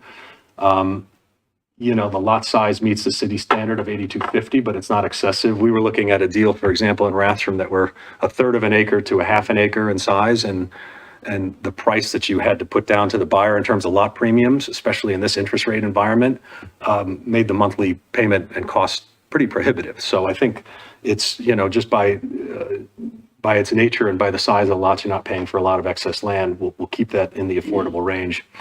And as Scott mentioned, we're looking to build some infrastructure that's important. So Dunkirk Road, probably less important. That just connects the eastern and the western lots to either side of us. But Downing Street, as you mentioned, coming off of Hayden, which is obviously a major road, and we're sort of getting to this, if we can build this all out at once, then we would have a north-south road that would be able to be built out immediately to service, all of the other owners, and developers down at the bottom here. And my understanding is the city, I thought, wanted to build a park or was looking to build a school as well. So, the north-south access, could be a valuable build out, especially, as Scott mentioned, Hutter Avenue doesn't have any, I don't know how far it extends where it's under sort of ground level, but there's not a lot of access off of Hutter just by its design. So there's some improvements that I think are valuable if we can build this whole thing out. Obviously, the difficult thing that we've been working with city staff and now in front of council that respectfully we just ask to kind of go through this. It's been challenging, but I think we're in a unique situation where we're the only undeveloped land that has this H7 and H8 split. The Viking has already built their stuff out. I think this is all commercial. We've got a really unique situation. Not only is it split between H7 and H8, but if you look at how it goes, it runs east to west for a bit, then it takes a north to south turn, and then it takes an east to west turn again. And so it creates from a design and from an engineering perspective, it creates a lot of challenges. I would point out, if it hasn't been mentioned before, that line is not based on any geographic barrier or any topographical barrier. There's no sort of river or elevation or train tracks or anything that would kind of create this as a must-have line. It's sort of arbitrary. If you ever go out there, it's a big flat alfalfa field. And engineering shows that it can be served by H7, which is why we're hopefully asking that we can service the whole thing. From a practical perspective, obviously we've already talked about it. You could stand on our property and touch the existing H7 lift station. This H8 lift station, I think, is proposed to be way down here. It's not yet built, and obviously it's quite a bit farther away. So we're directly adjacent to an existing H7 station that can take the service. And I'm kind of stepping back. If when I say we're a small development, it's a relatively small development. If we were developing 1,500 units, I would not be up here saying, hey, by the way, 250 of our units fall outside into this different lift. Can we put 250 into another station? I understand that's excessive. And I think, when we look at the scope of it, it's out of 42 proposed single family or 72, units in total. Only 16 technically fall outside in this HH area. And so these 16 units cause this phase development, if this is the way we have to go, which is, a challenge. We'll have to stub out the road here and stub out the road there. We don't build the north-south all the way through until we can get H8 hookup. And then at that time, there's an engineering challenge of which I haven't seen on a small development, having to have a lift station in the same street that goes one way, south to north to hook up to H7, and then later on it goes north to south, within the same street, having two different lines. So it creates a lot of engineering costs and delay costs, and that's a risk we, as a developer, take on, obviously. But, as we all know, oftentimes those things are passed on to end users. And if there's a simpler solution, that's what we're hopeful and we're trying to kind of outline and present here of maybe being able to hook it all into H7.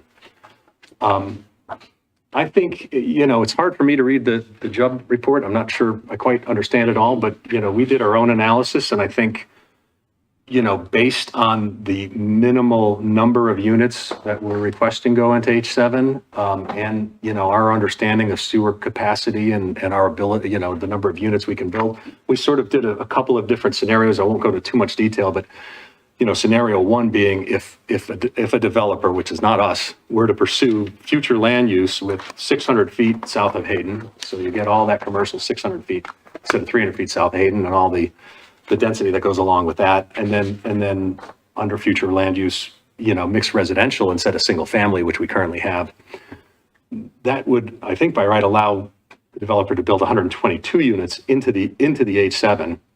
Our development at 72 units is only 59% of that allocation. Second scenario I won't go into, but scenario three is really what we're asking for. Is again, we're not looking to change to in future land use go from 300 to 600 and ask for that additional density. We like it to be sort of a townhome residential looking neighborhood that goes into full residential very quickly rather than having kind of more of the same. And sort of under that, I think our analysis would say that we could build technically 75 within the H7, or probably 72, I guess, under the annexation agreement, just within H7. And that's all we're trying to do. It's really just a matter of, is the 72 here or is it across the entirety of the parcel?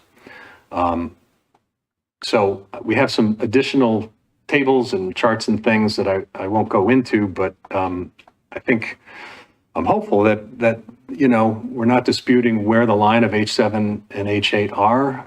It seems to be a little arbitrary. It seems to be something that can be overcome, and we're hopeful that what we're asking for is something that's reasonable. And that's to be left to City Council. We'd look forward to having further discussion on it. And again, thank you.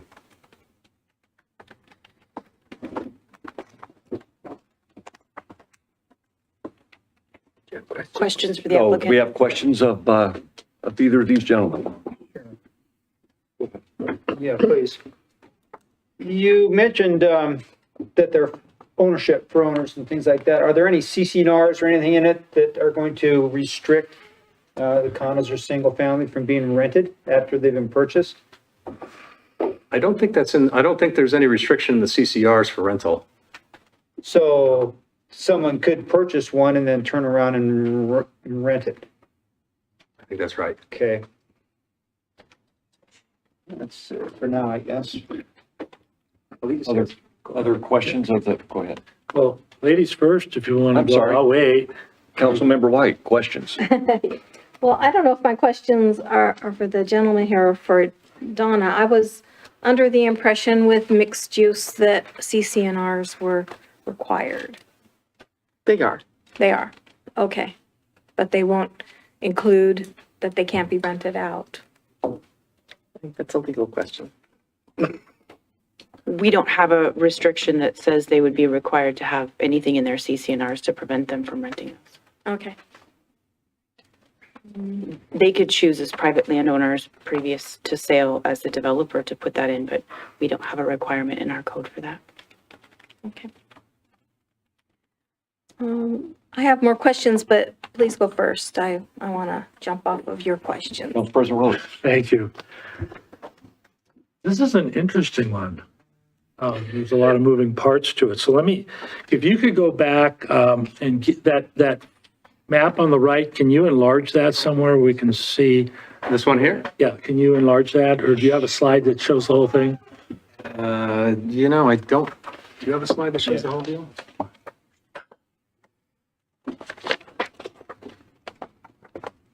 There you go. Yeah, that'll work.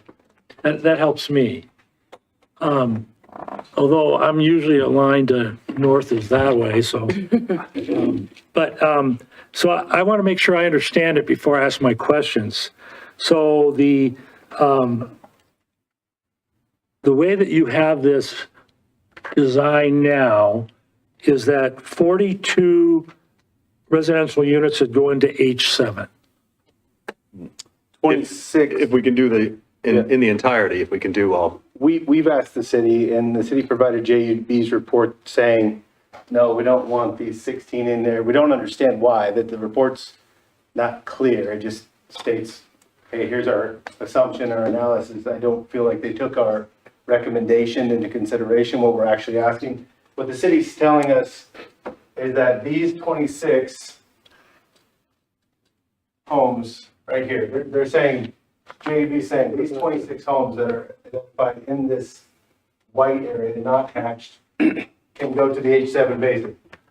The H7 lift station is right there. And we don't understand why these 16 homes, which topographically flow. I get that. So let me ask you the property to the north of those that you just identified, those in that, yeah. So really, those would go into H7. Yeah, everything here. Okay, so let me. This property flows to the H7. Yeah, so let me ask you this question. You take the 16 lots, no, the other ones, the ones that go, how many units go into H7 as you've drawn it there? 26, 56. How many does that work out per acre? We have 4, 9, we had 13, so would we, anyway, can we do math in public in front of people? 13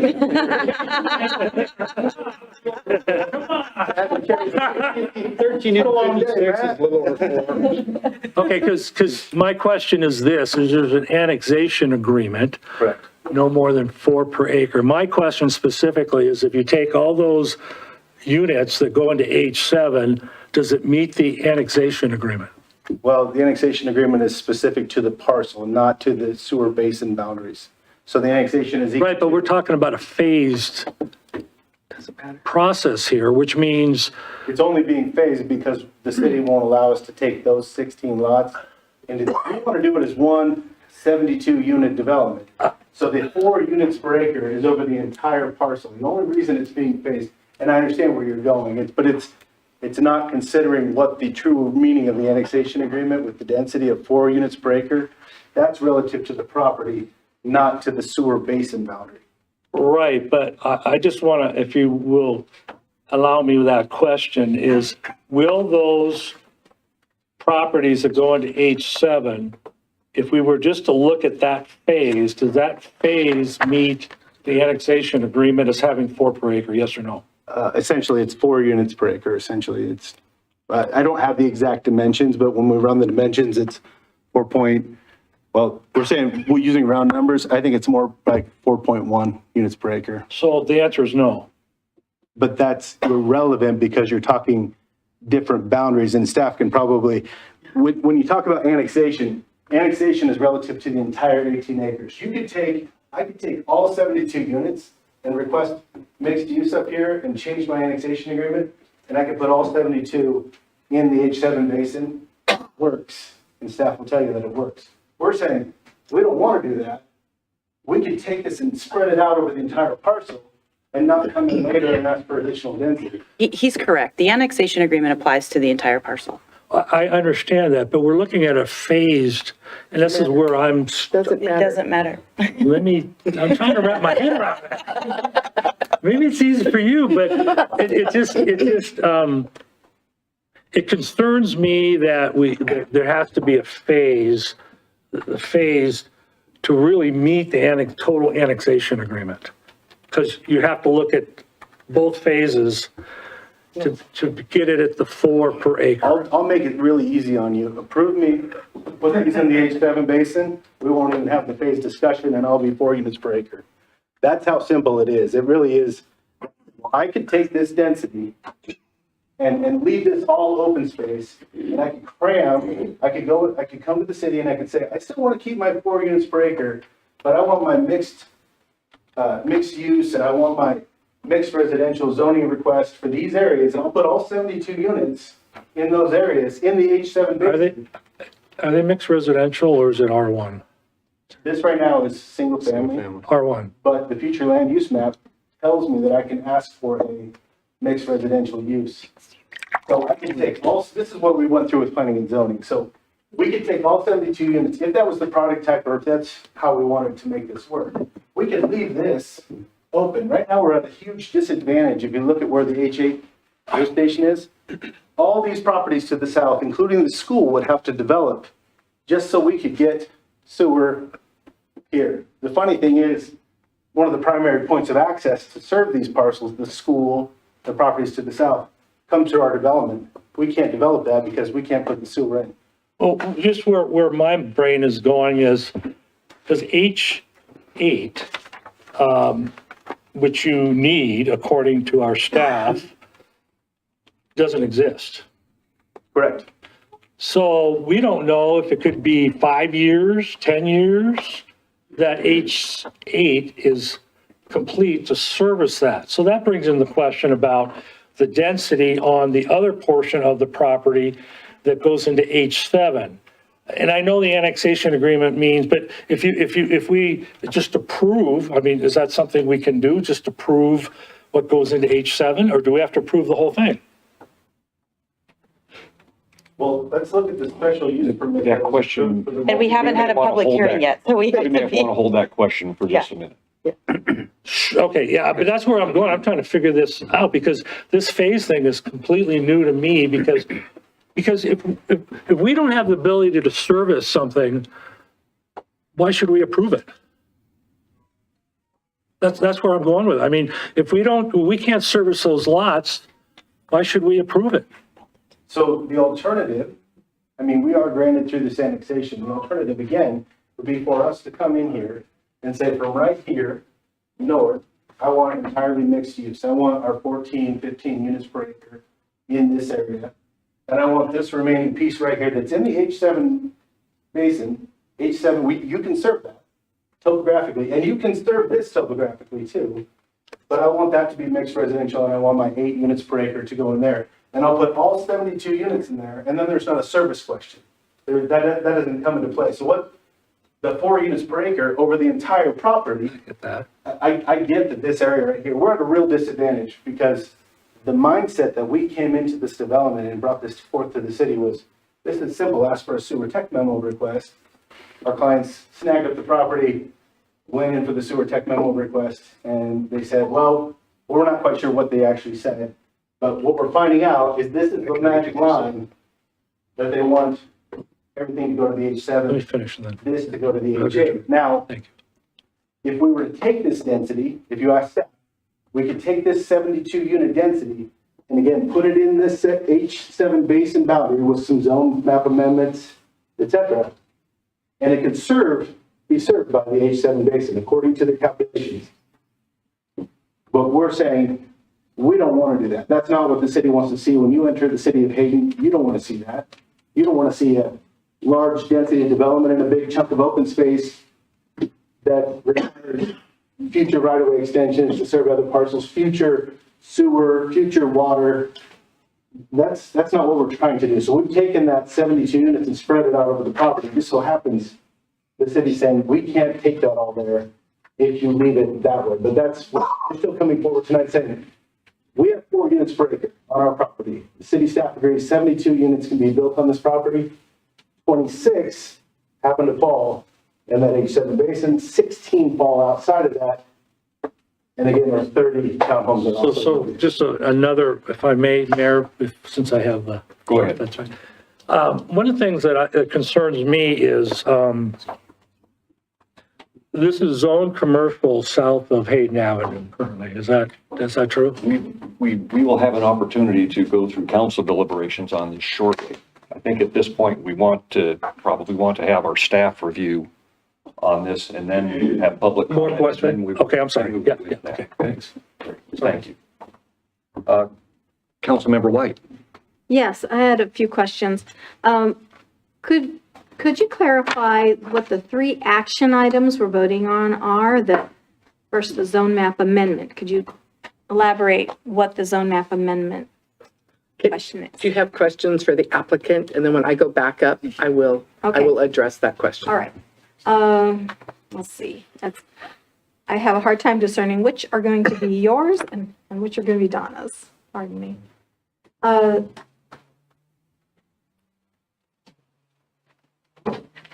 I was wondering about the streets. What part of the streets do the developer pay for, and what does the city pay for in the development of the streets? Developer pays to design and construct the streets. Okay. And then the improvements are then dedicated to the city, accepted by the city, and then taken over for maintenance and future use. Okay. So it's a standard form. And again, this is in the mixed use, these are not city streets. This is a private development, privately maintained. So you're looking at public right-of-ways here, here, and then around, and any future public right-of-way to the south.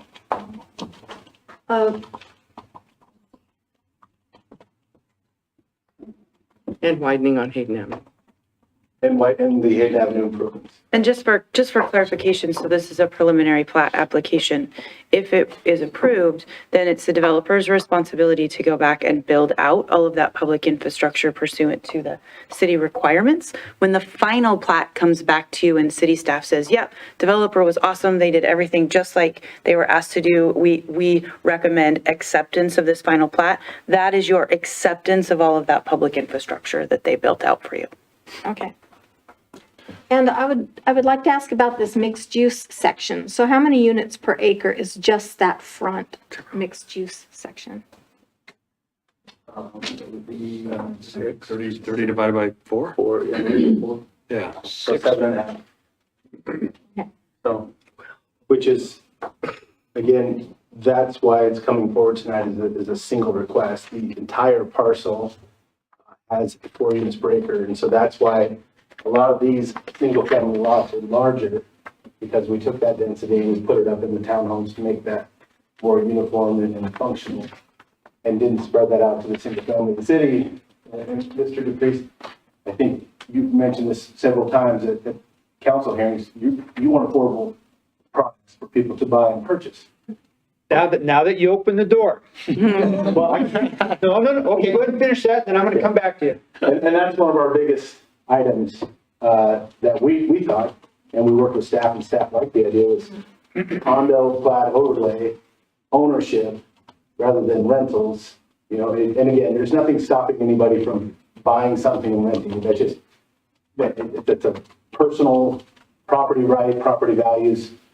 It's our intent to always sell to somebody as their own property, as their own single-family residence, but investment properties are purchased all over the city. I mean, some of the nicest communities we have in this area have rentals in those areas, but there is associations, there are protections, you know, and some of the nicest people that I've ever met are renters in those investment properties, so.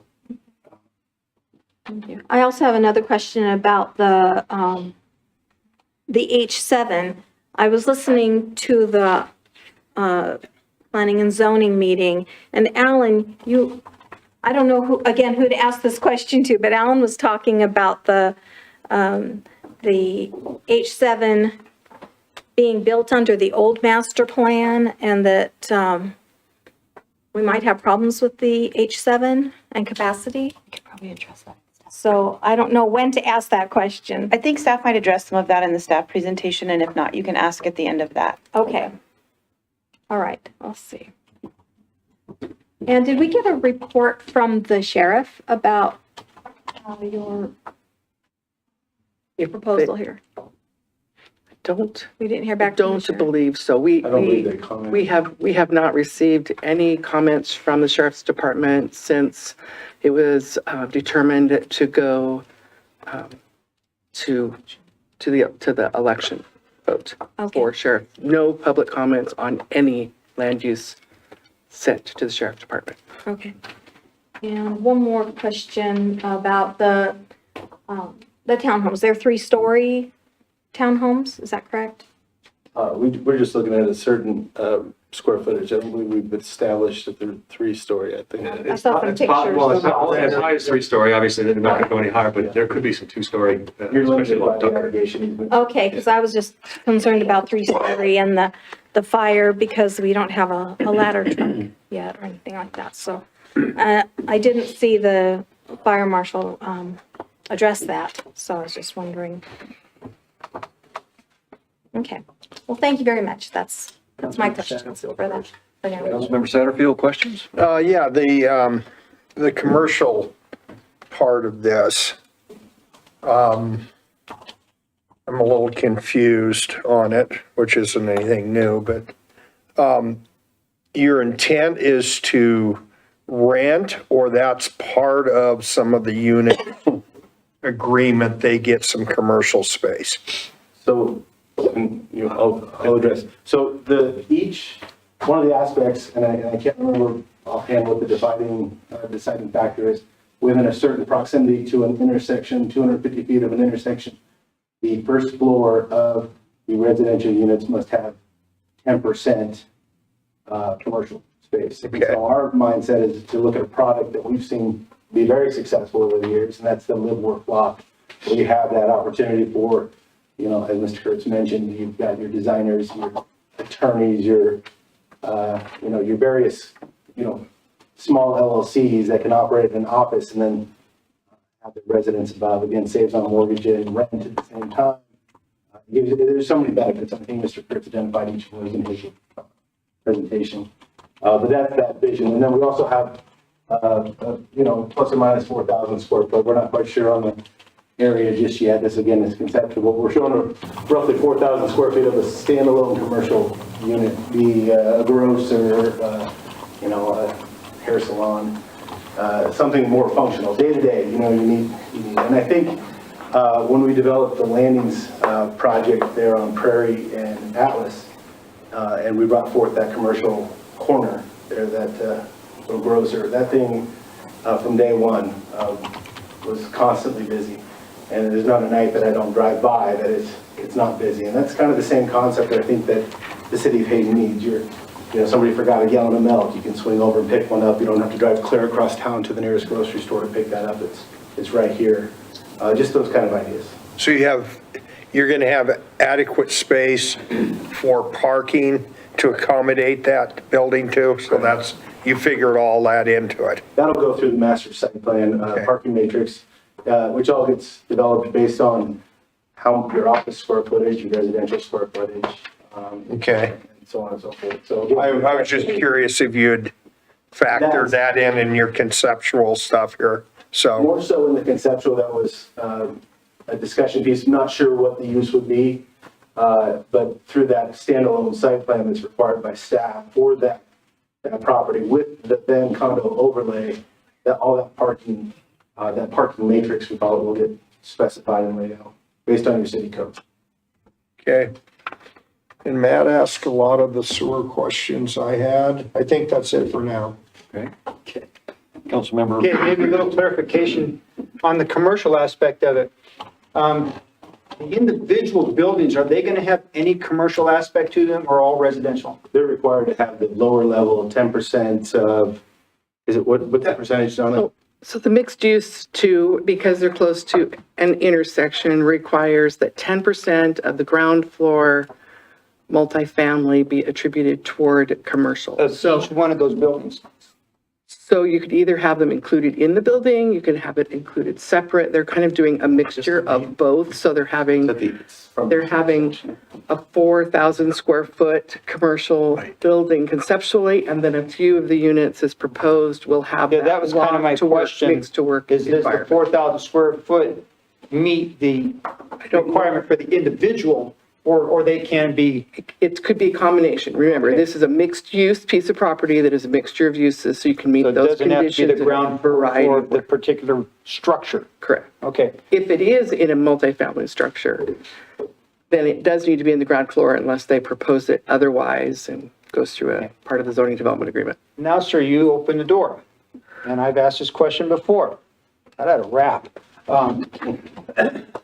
You brought up affordable, and by my understanding in the world, if you can say it's affordable, you must have had at least penciled out in, shall we say, today's dollars, roughly what your price point would be. Well, price points are varying so much right now, and if you ask, I'll tell you this, if you ask 5 realtors right now, I just had this exercise yesterday, I had a developer come to me, and he said, I went to 5 realtors in 5 different real estate offices, and I asked them to give me the value of a home they just built. And he had a range of over $100,000 difference between, because nobody can put their thumb on it. This is my point, and with all due respect and stuff like that, I'm saying, but whenever I hear somebody say, it's gonna be affordable. Right. Well, what is that? Tell me. I can tell you when we started this project, Yes. And everything is in Gotta say, limbo. please be right? able to give me a number. Yeah, I mean, our intent is to have something that starts in the fours. For the condos or the single families? For the commons. In the fours? Yeah. Oh. 20 to, well, we estimate that it could be 20 to 30% less than your average single-family home. So taking those numbers, something in the fours for the condos, you're anticipating a possible price point on your single families of 5 to 6? Well, if you save 20 to 30%, I mean, yeah, Spitball on it real quick. Okay. Yeah. Okay, that answer, but I appreciate, you know what I'm saying though, right? Correct. Someone's gonna say it's gonna be affordable, I'm gonna say, okay, what's it mean? Somebody put you in the paper tomorrow saying a number on a price and. Well, I get it, and you're right. Yeah. Who knows 6 months, let alone a year, and I don't know what your build out time on this is. Who knows what the costs of whatever are gonna be? Based on this single structure right here, it's my client's opinion, knowing that world and knowing how to build those, they can sell those individual units at a cost that's 20 to 30% less than selling them in a house right here. It's based on land, it's based on so many variables, price of materials. You can't, that you can give a cost, but again, the big debate I think that we all have is, and when we say affordable housing for the workforce, Yeah. what is that workforce? What can they truly afford? And do the two come together? And that right there is probably the number one selling item right now in this economy, is trying to find that product that can be in that. You can, I mean, we're seeing a drop of $50,000 in the average home sale price over the past 30 days. 30 days. I mean, it's dropped $50,000 in just what's out there, what's selling right now. Right. And so being able to come up with something that's in that price range that meets those requirements today, with today's numbers. We're hoping after elections it changes a little bit here. But we're looking at, you're looking at the availability to have that product meet the density requirements for the annexation agreement and just generally meet the requirements and the conformity of the layout. That's why we're comfortable bringing this product to you tonight and saying, look, we understand we need this zone change to make this work. We need this zone change to make this density work for this property. The city agrees and the future land use map agrees this area and even more of this area could be mixed residential. But we're saying we want to limit that mixed use, not mixed residential, mixed use to this current commercial zone property. And we want to come forward with 42 single family residential homes that all flow to that H7 basin. And until we fully understand why JEB and the city staff are telling you we can't do that, that's why we're coming forward tonight. Can I read you the conclusion and ask for your opinion? Yes. Okay, of the Madison Ranch Sewer Service Study, City of Hayden, October 19th, 2022, technical memorandum, JUB. Conclusion. The additional service area posted by the... You can just go to in summary of the line. I'm going to conclusion here. The additional service area posted by the Madison Ranch subdivision results in an additional 5.5 gallons per minute peak hour wet weather flow of the H7 sewer basin. The H7 sewer lift station is currently undersized to serve the lift station master plan build-out flow condition. With relatively minor inflow generation to the H7 lift station, the additional flow does further increase the future design flow of the H7 lift station. The future capacity as planned in project 2.07.2 must be increased. The city of Hayden is currently reevaluating to reduce the service extensive H7 sewer basin. The goal is to eliminate the need of project 2.07.2 by targeting an ultimate flow to the lift station of 500 gallons per minute. At this time, a general summary of the alternative being pursued are: reduce the basin size by keeping the Dakota lift station, I'm assuming, in service in perpetuity. And if we do that, what's the cost of the city going to be to do that? Modify flow routing of the Hutter lift station to discharge directly to HARS treatment plant and not back into H7, and to modify flow routing to further reduce H7 service area and increase the H8 service area. In summary, the sewer basin shift requested will increase flow to H7, which is currently undersized per City of Hayden 2020 collection system master plan. So can you comment on that? And that's what we're trying to understand, because we provided our own analysis based on the densities. The one thing that I can comment on, and I brought this slide up in my client's presentation, is this is the city exhibit from their sewer master plan showing the proximity of the H7 basin here in red. This portion of my other client's property, Mr. McNabb, is unusable per his annexation agreement, which is in, and this portion of the H7 basin is all unusable per the annexation agreement. 300 feet from the center line of Hutter Road into their property is unusable. It's being analyzed in the H7 basin as a capacity, as a certain units per acre flowing to the H7 basin. Mr. McNabb has portions of his property, as we show on our exhibit, that also that fall on his property that can't be developed in the H7 basin. And the KEC substation that's adjacent to the property also has a portion of property that can't be developed within the properties due to the proximity of their substation. The Viking apartments that were constructed right here, 144 units, I believe, took that density to that H7 lift station that is, again, adjacent right to our boundary. We're asking for half of that density from just their apartment structures from our entire parcel to flow to that H7 basin. I feel, as an engineer and looking at from 30,000 feet, that there has to be areas that H7 basin area analysis could be modified to take on the additional 5.5 gallons per minute that would peak flow to the H7 basin. I don't feel going to the center line of Hutter Road and the future Hutter bypass expansion, that area should be incorporated in the H7 basin. I feel that area could be easily offset by what we're asking for the additional 16 lots on our property. That's all we're asking.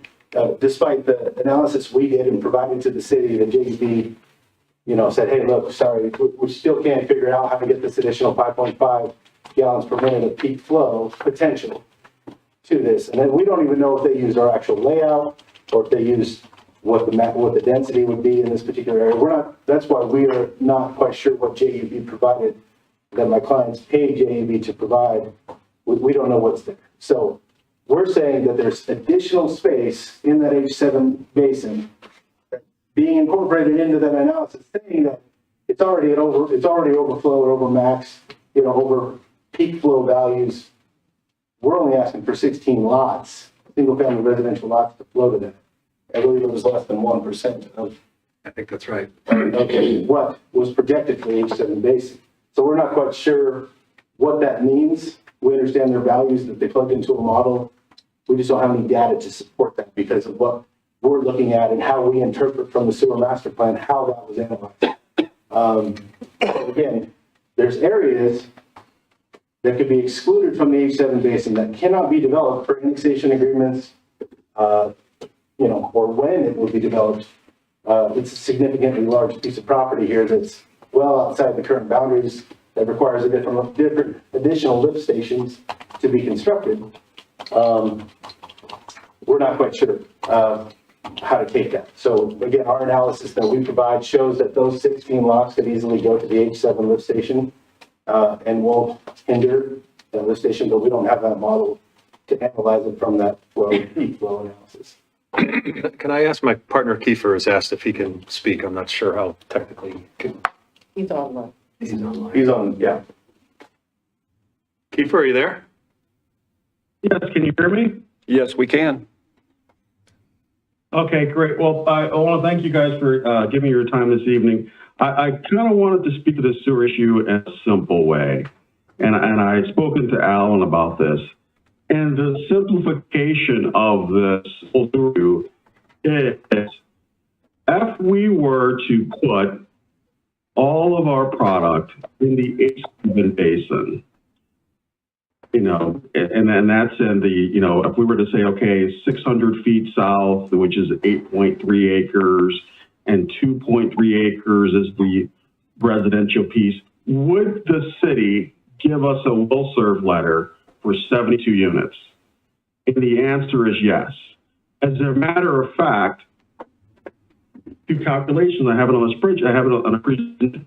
If we were to ask for a will serve letter for 117 units in that H7 location, would the city will serve letter? The answer is yes, because based on the fact that outside of the bluegrass annexation agreement, limit you to 4 per acre, the city says that of the underlying land use is use and mixed residential, we would have the right to put in, to tap into that many sewer units, right? So they'd say, okay, well, there's 10 point some odd acres, and part of this is mixed use and part of this is mixed residential. You could build 117 units by right, and so we would be a JUB rejection because it's all in the H7. Like the gentleman, Scott and MacArthur have said, is that we're looking to spread out. I've listened to, believe it or not, I've listened to you guys speak for last year and a half. I didn't want the big apartments, and that's why we moved. Instead of going 600 feet south, we only said 300 feet south.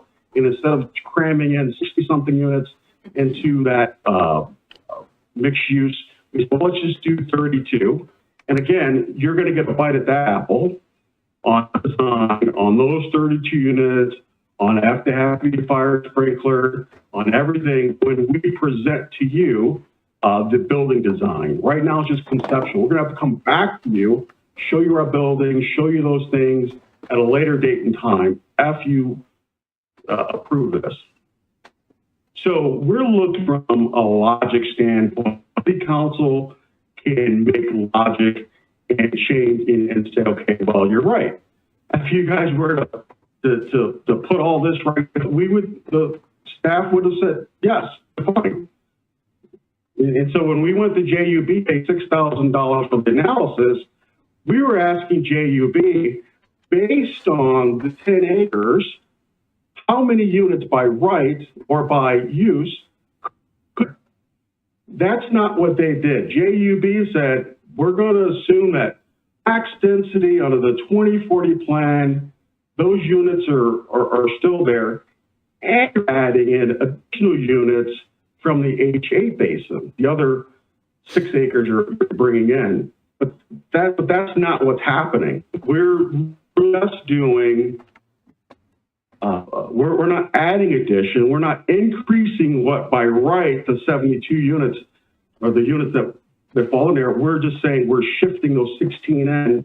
And I think, I think that we're actually going to be underutilizing the calculation that got into the sewer use. Instead of saying 117, we're saying 72. So that's kind of where we're at on that piece. And so we're saying, hey, can logic prevail here? Understanding that, hey, that's not something staff can say. It is a city council, city approval level to say, well, you're moving these 16 from this basin into the other basin. That's a city council required issue. But logic would prevail to say, well, you guys have 72 units. You could have put in 117. And as a matter of fact, if you wait until the 100 bypass comes in and this never gets built out, and we come back in front of council and say, well, 100, we'd like to get rid of the annexation agreement, the 4 per acre, which, I think that's probably what happens when the other bypass comes in. And now we want to use the use all the way down to 600, and we want to use the mixed residential. What would you possibly be able to do? And that's a massively dense project. And that's not what you guys are wanting, I believe, as a way to control this density. And I think it's rolling it to what the original 4 per acre is. So that's, I have others that kind of go through that. But really, I think the crux of our discussion, and really what we're trying to get from JUB, city, could we put all those in, and how would that affect? Not, how would that affect your base? Thank you. Council members, do we have other questions? At this point, I think it's perhaps appropriate to have Donna give the staff review, summary of and please a summary of the staff report, if you could, Donna. Summary of the summary. Thank you, gentlemen.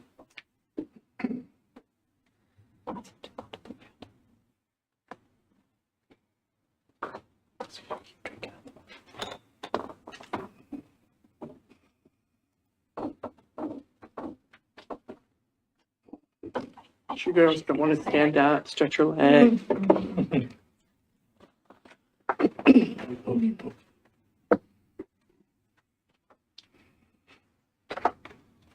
All right, so in your agendas, it identifies 3 items. In order to kind of move this through the process, it requires 3 separate motions. So the analysis, the summary are going to be presented in that format. So the first thing we'll be looking at tonight is the zone map amendment request from commercial to mixed use with a zoning development agreement. The second thing that we'll be looking at is the subdivision. And the subdivision did have that sewer tech memo that we'll address, and Alan will be able to answer most questions about, hopefully. And so should you approve the sewer tech memo, it will affect the final condition as planning and zoning are recommended based on what you either approve or disapprove of that sewer tech memo. And if you approve that sewer analysis, then Fonda will tell us what that process means, because it affects the sewer master plan, should you approve it. And then the third and final decision is on the subdivision. One quick comment about the subdivision is the subdivision as proposed is a phased subdivision, and they have a 5-year length of time to complete all phases of that subdivision. So it doesn't have to be completed within that 2-year window that a single phase does. Okay? All right, so let's go to the zone map amendment. That's PZE 22-0046 from commercial to mixed use. So based on the applicant's proposal, standard number 1 for a zone map amendment, staff does not believe additional studies or plans are necessary. Specific because the future land use map identifies the top half of it as being mixed use and the bottom half of it being mixed residential, and they're proposing only a small portion, that 300 feet on the north side of the property, to be going toward mixed use. And so it was fully identified in all of the Imagine Hayden plans in the update. So it's addressed. Should the mixed use zone be approved, it will be located within that geographic region of the mixed use MU2, and therefore a zone development agreement shall be required. Future land use map goals and policies of the comp plan. Mixed-use areas allow for both residential, multifamily, 3 or more units per structure, and commercial land use types, creating a flexible environment for development with fewer restrictions on structure, types, and densities. That's the definition in the land use chapter of the comprehensive plan. And then goals and policies of the comprehensive plan are found on page 5 of the staff review and or in the appendix of the staff review in their entirety. But just as a recap, the goals and policies identify balances of commercial use in designated areas throughout the community centered around established transportation corridors while still protecting the character of adjacent land uses. They identify ordinances and policies that do not violate private property rights or adversely impact property values or create unnecessary limitations on land use. They identify promoting and encouraging the development or rehabilitation of quality housing through a variety of housing options and densities. They identify encouraging rezoning and zoning text amendments to support the creation of strategic nodes, higher density development, and transition zones between residential and industrial uses. They identify development should be incompatible with the land use chapter of the comprehensive plan and fiscally responsible in supplying adequate transportation, utilities, and parks to newly developed areas. Zone map amendment shall align with the zone district. So commercial, by definition, is a zone which provides for most types of businesses as well as for retail and wholesale sales and service. And that says mixed residential is a typo. That's supposed to be mixed use. The mixed use zone provides for both residential multifamily of 4 units or more per structure and commercial land use types, creating a flexible environment for either one or the other or both. Setback and lot coverage table comparison is on page 7 of your staff review. And it's important to note that in that all the same setbacks for lot coverages the maximum lot coverage it can have for mixed use is where it's multifamily only. And this is not the case here because this is a mixed use piece of property. So it's both multifamily and commercial. And so you would be looking at the column in that table that is addressing commercial and multifamily uses because of the requirement to have a commercial component. It would be those setbacks and standards that they would need to follow.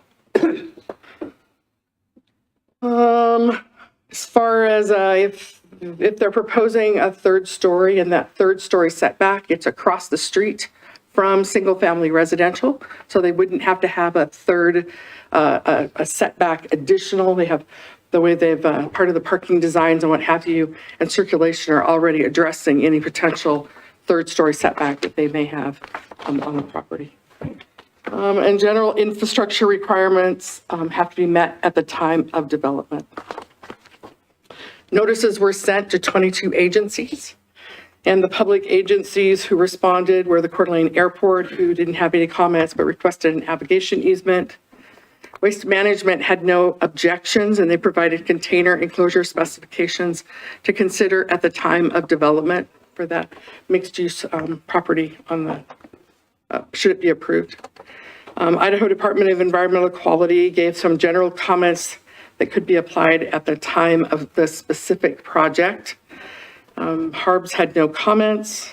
Hayden Lake Irrigation District was in full support of the proposed amendment. And the Northern Lakes Fire Protection District comments were related to the project's future development.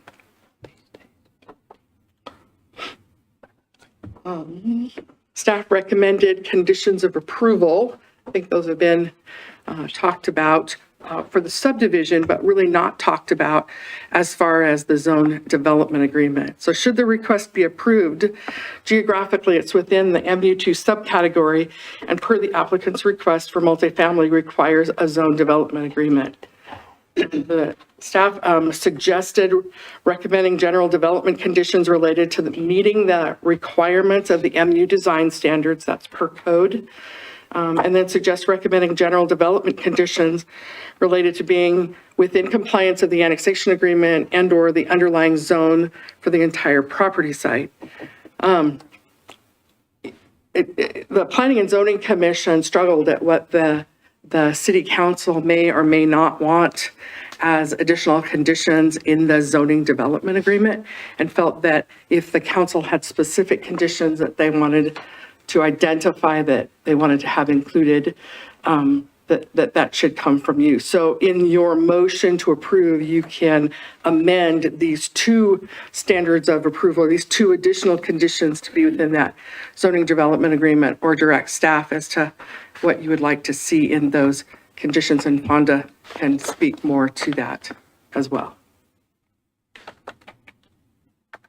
The Planning and Zoning Commission recommended approval of the zone map amendment from commercial to mixed use 2 with those two conditions that I've identified. You have questions about the zone map request? Okay, keep going. Subdivision request. The subdivision request is for 42 single-family residential lots and one lot to be developed as a mixed-use lot if it's approved, or commercial if it's not approved. So there are several standards of approval, 8 I think, for the subdivision. The first two, can it be constructed to function in a manner that promotes public health, safety, and welfare? And can infrastructure be constructed and located in an orderly manner?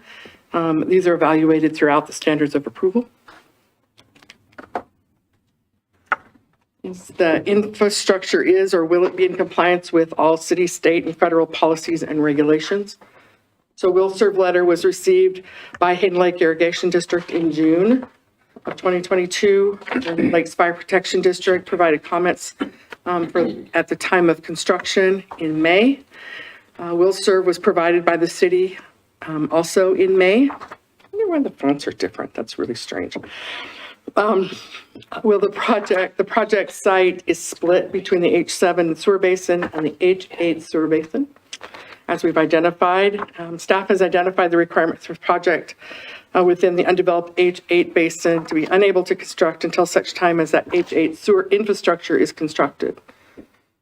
Stormwater and snow storage shall be reviewed at the time of construction plan review in accordance with Title 8. Street names and addressing shall be reviewed by the city at the time of the final plat review. Hayden Avenue shall be constructed to the half width of an A1 typical section. Downing Lane and Dunkirk Avenue shall be constructed to a C1 typical section. An internal public street shall be built to that ST 111, 111A typical sections, all in accordance with our adopted standards and policies with the city of Hayden. All required street improvements shall be in accordance with current city standard drawings, including pedestrian ramps, sidewalks, stormwater facilities, etc. So all geohazards shall be reviewed during the construction plan review.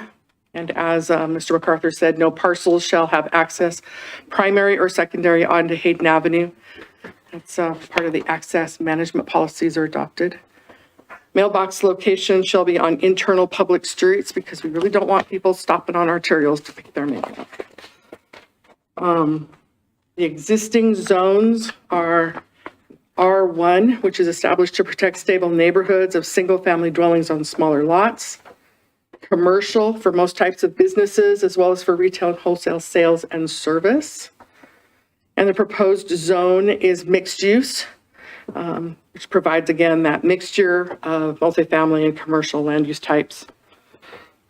Setback tables are on pages 7 and 8 in your subdivision staff review. And again, shown here. This was that mixed use table that I was talking about. This, because they're required to have commercial, it's this third column that you're looking back at for setback requirements. They're very similar to commercial. In fact, they're exactly the same as commercial because of the commercial nature of the property. And then the R1 setbacks are shown here as well. So goals and policies of the comprehensive plan could be seen in their entirety on page 10 or in the appendix of that staff review. And related to the subdivision, they could encourage development within the city prior to area to be annexed. Again, balance a mix of land uses, densities, and housing types to promote greater choices and opportunity. Establish a balance between jobs and housing to attract new employment and living opportunities. Coordinate timely development of efficient, effective, and environmentally sound sewer, water, and other utility infrastructure. And assuring that costs of the development are shared equitably and accommodate for ongoing growth. Encourage small-scale retail activity, restaurants, and other service businesses to attract that live, work, play lifestyle through a mixture, oh, that's the wrong typo too, of commercial and residential uses. And then 8, all on-site and off-site improvements shall be required of the developer. Extension of infrastructure per the adopted city code standards and plans, mitigating improvements as required. So noticing went out again to 22 agencies. Coeur d'Alene Airport asked for a navigation easement. We talked about waste management and they didn't have any objections, and again talked about the enclosure specs. Idaho Department of Environmental responded with general comments that are applied more at the time of construction. Harbs responded with no comments or objections. The Lake Irrigation District responded with full support.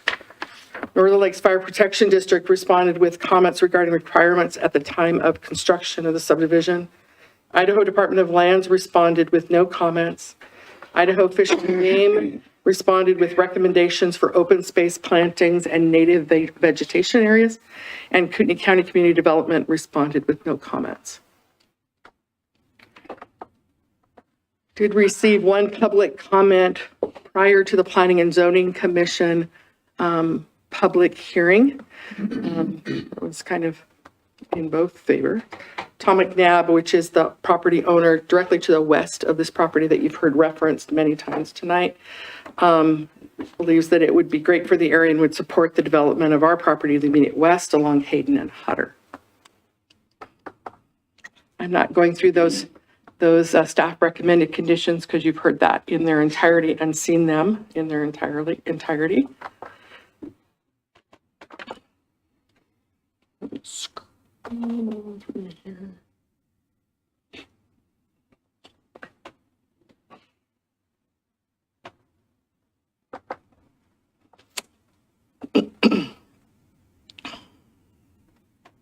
So the number 7 condition that lists here is that no development shall be allowed in the area of the subdivision identified within the H8 sewer basin until the lift station and associated infrastructure has been constructed and approved by the city of Hayden, based on the existing lines on the sewer master plan.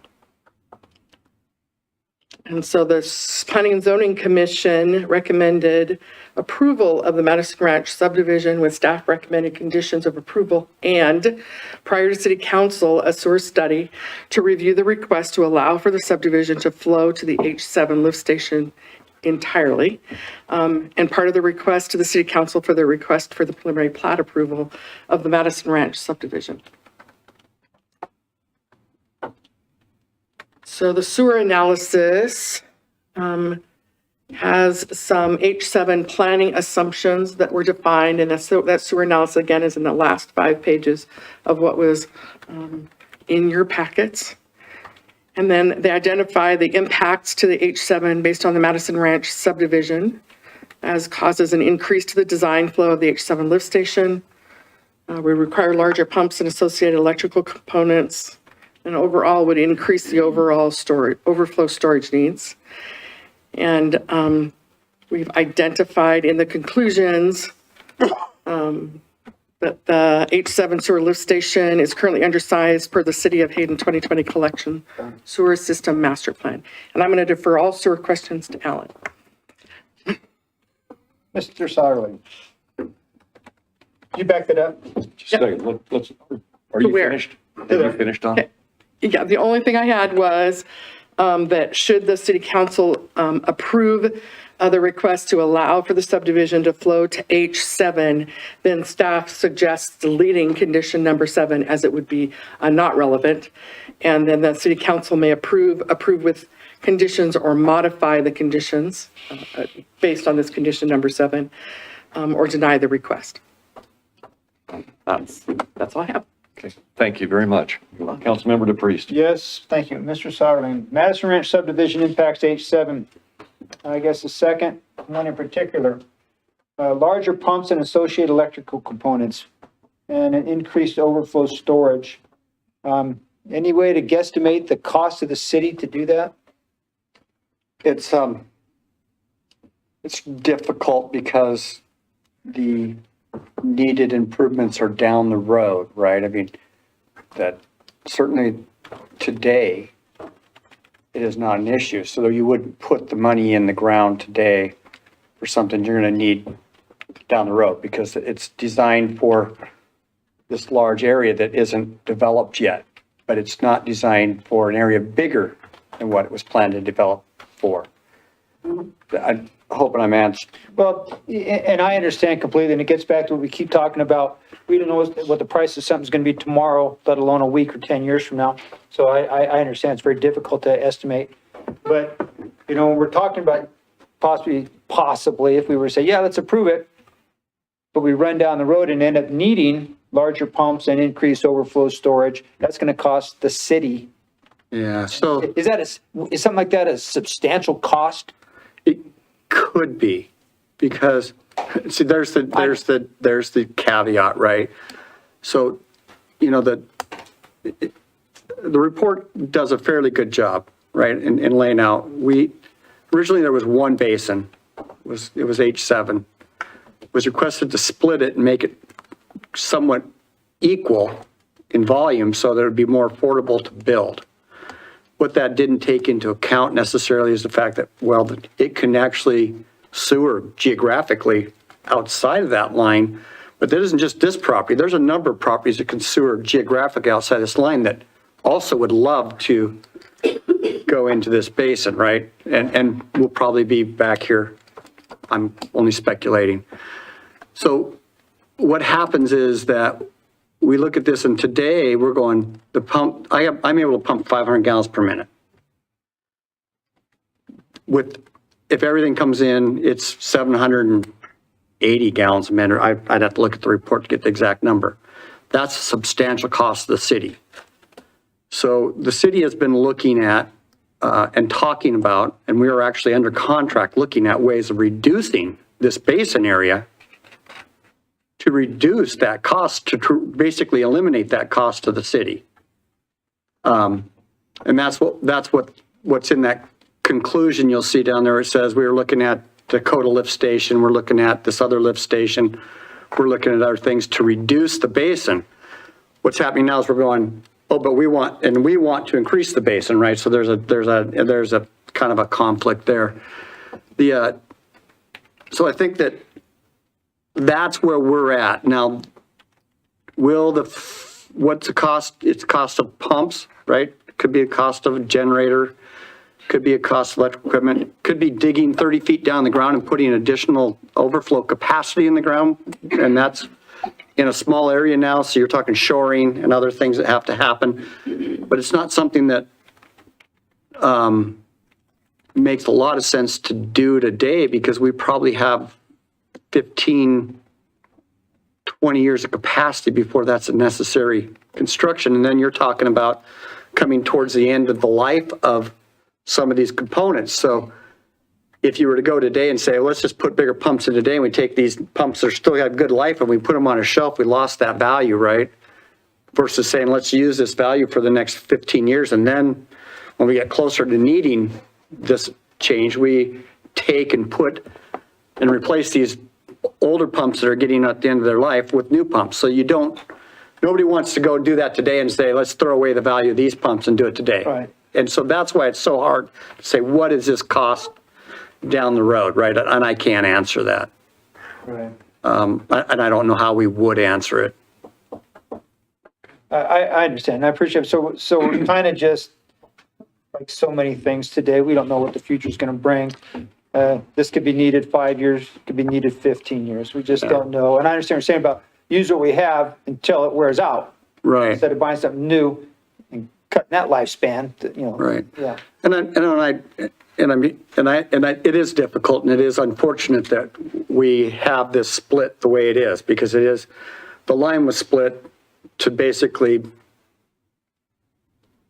try and maximize or equalize the pumping capacities because that's what was each station? brought. Yeah. And so it wasn't done the way we would typically do it. That was done at the request of prior developer in the thought that if we can do that, we can afford to build this and we can get this done. So that's what happened. And it did get built and it did get done.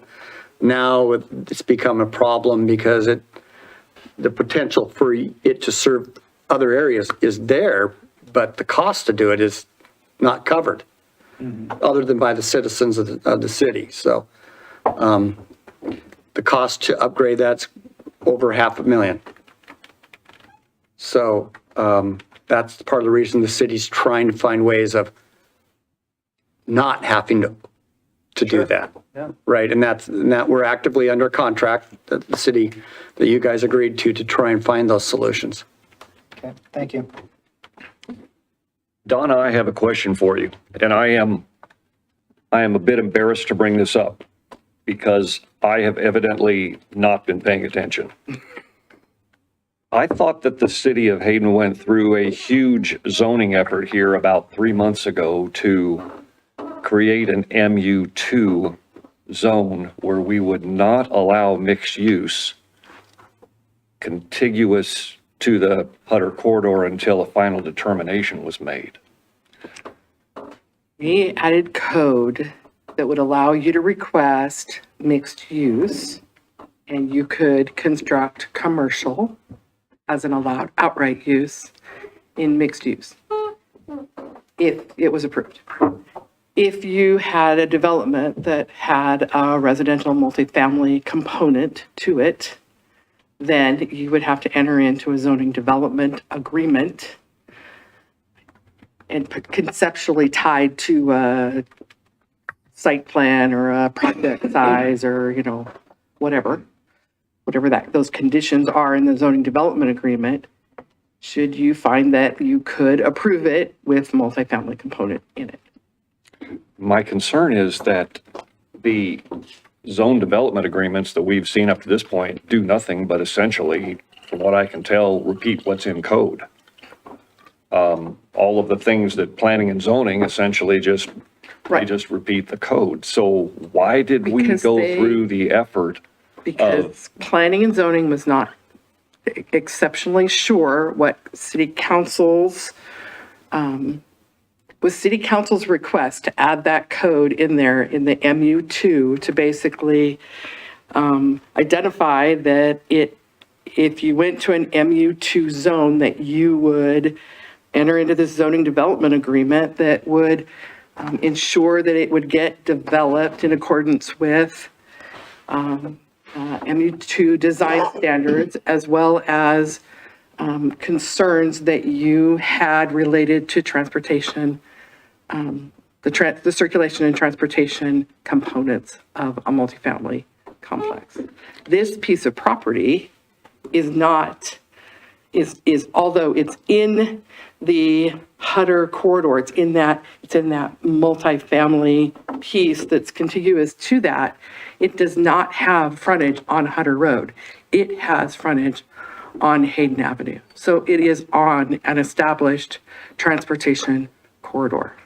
I understand. I understand that. So I am incorrect in my feeling before this meeting started that we did not as a council or a city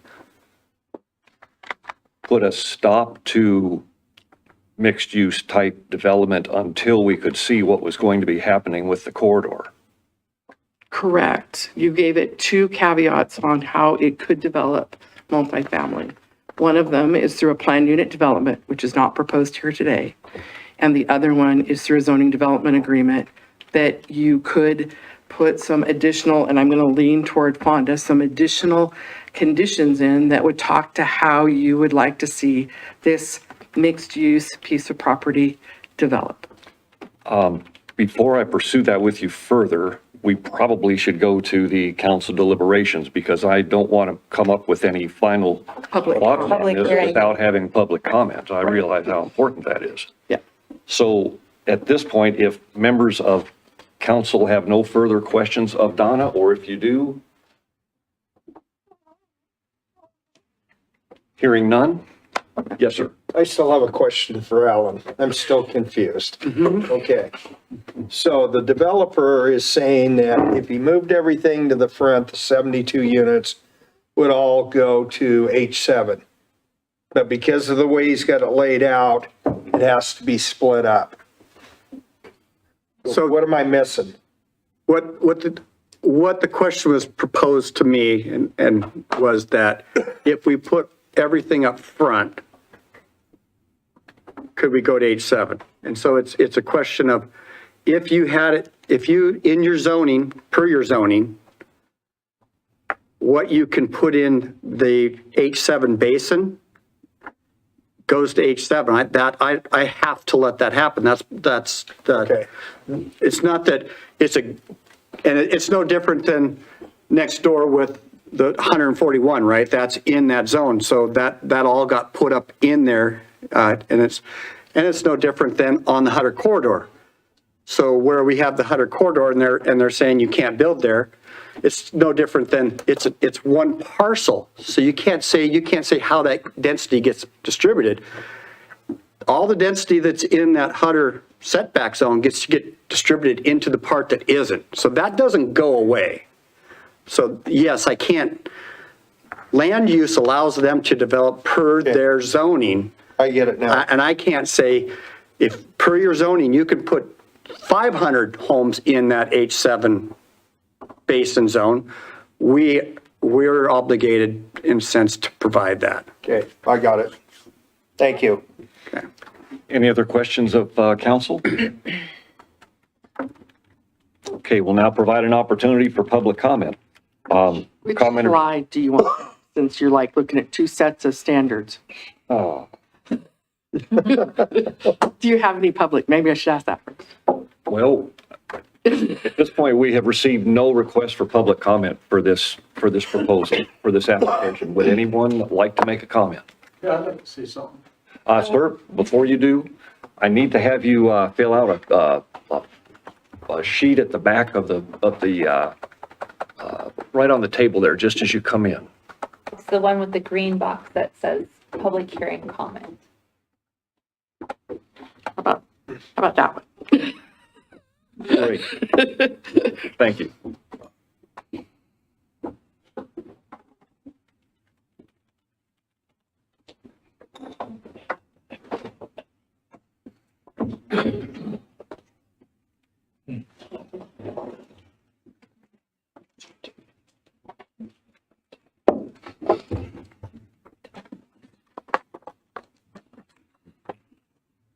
Make my water supply today.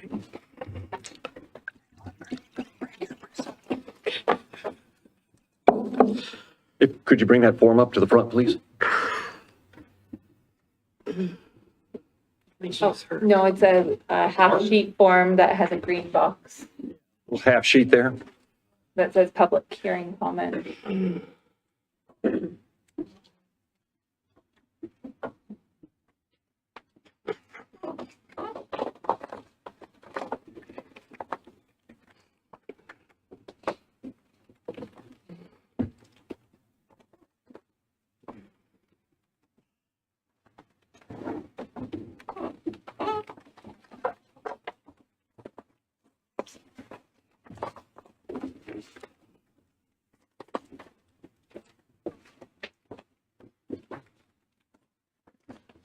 I'm sorry for the trouble and thank you very much for filling that out.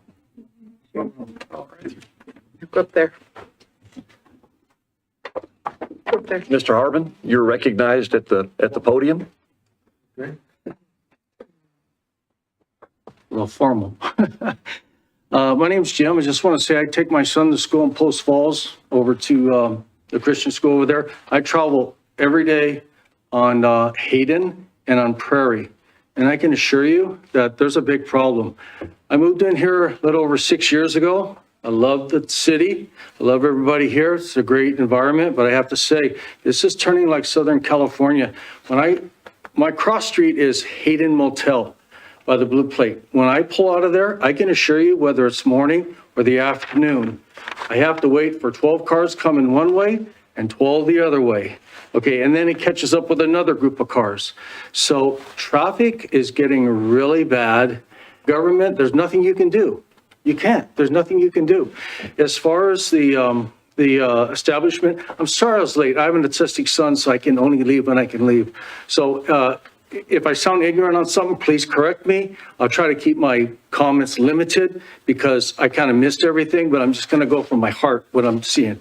Traffic is just really bad. I noticed that some of the new building sites, they're pushing the site back for the roads like on Hayden, but that only does so much if it's only on one side of the road or for half the distance. Now, I can assure you, being on Highway 41 every day for the last 4 years, that project should have been done about 4 years ago.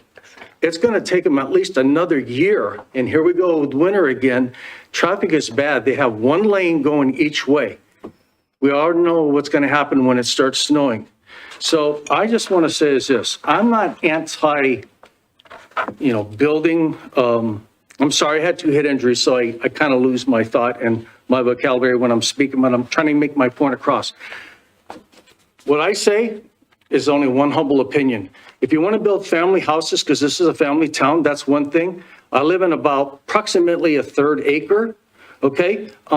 That's pretty cool for children and kids. You start making them 8,000 and lesser, now you're congesting it. Now you're having people bumping elbows together.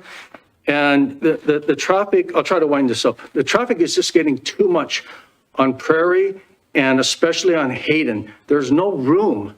There's no room. Some of those houses are basically right up on there. And I'm just simply going to say, I'm saying this with all the respect I can.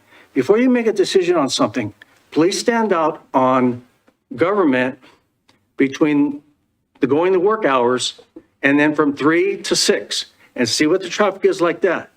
And then drive down in those same hours down Hayden and Prairie, see how the traffic is.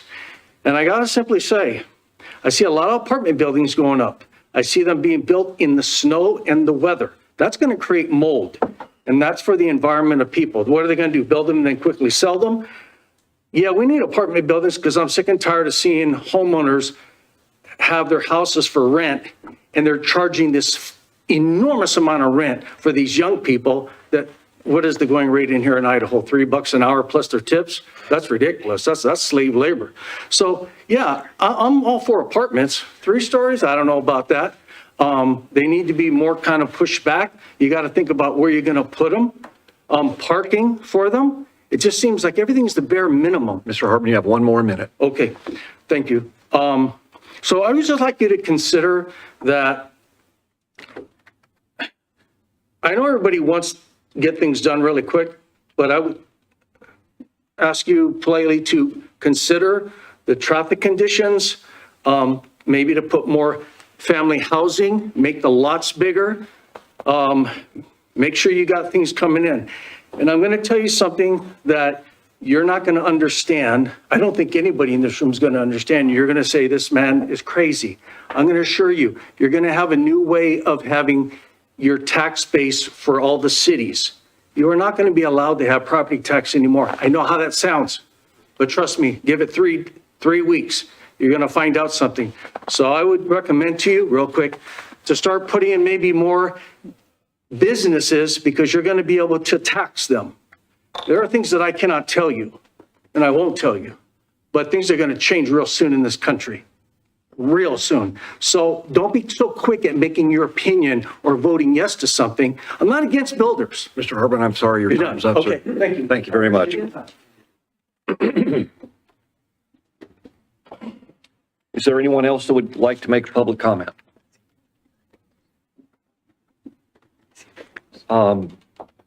Gentlemen, Scott and Scott, you have an opportunity to rebut any public comments that were made, or the staff.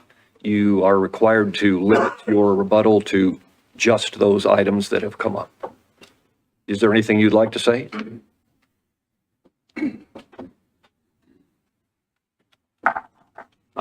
Just real fast, I appreciate you speaking tonight.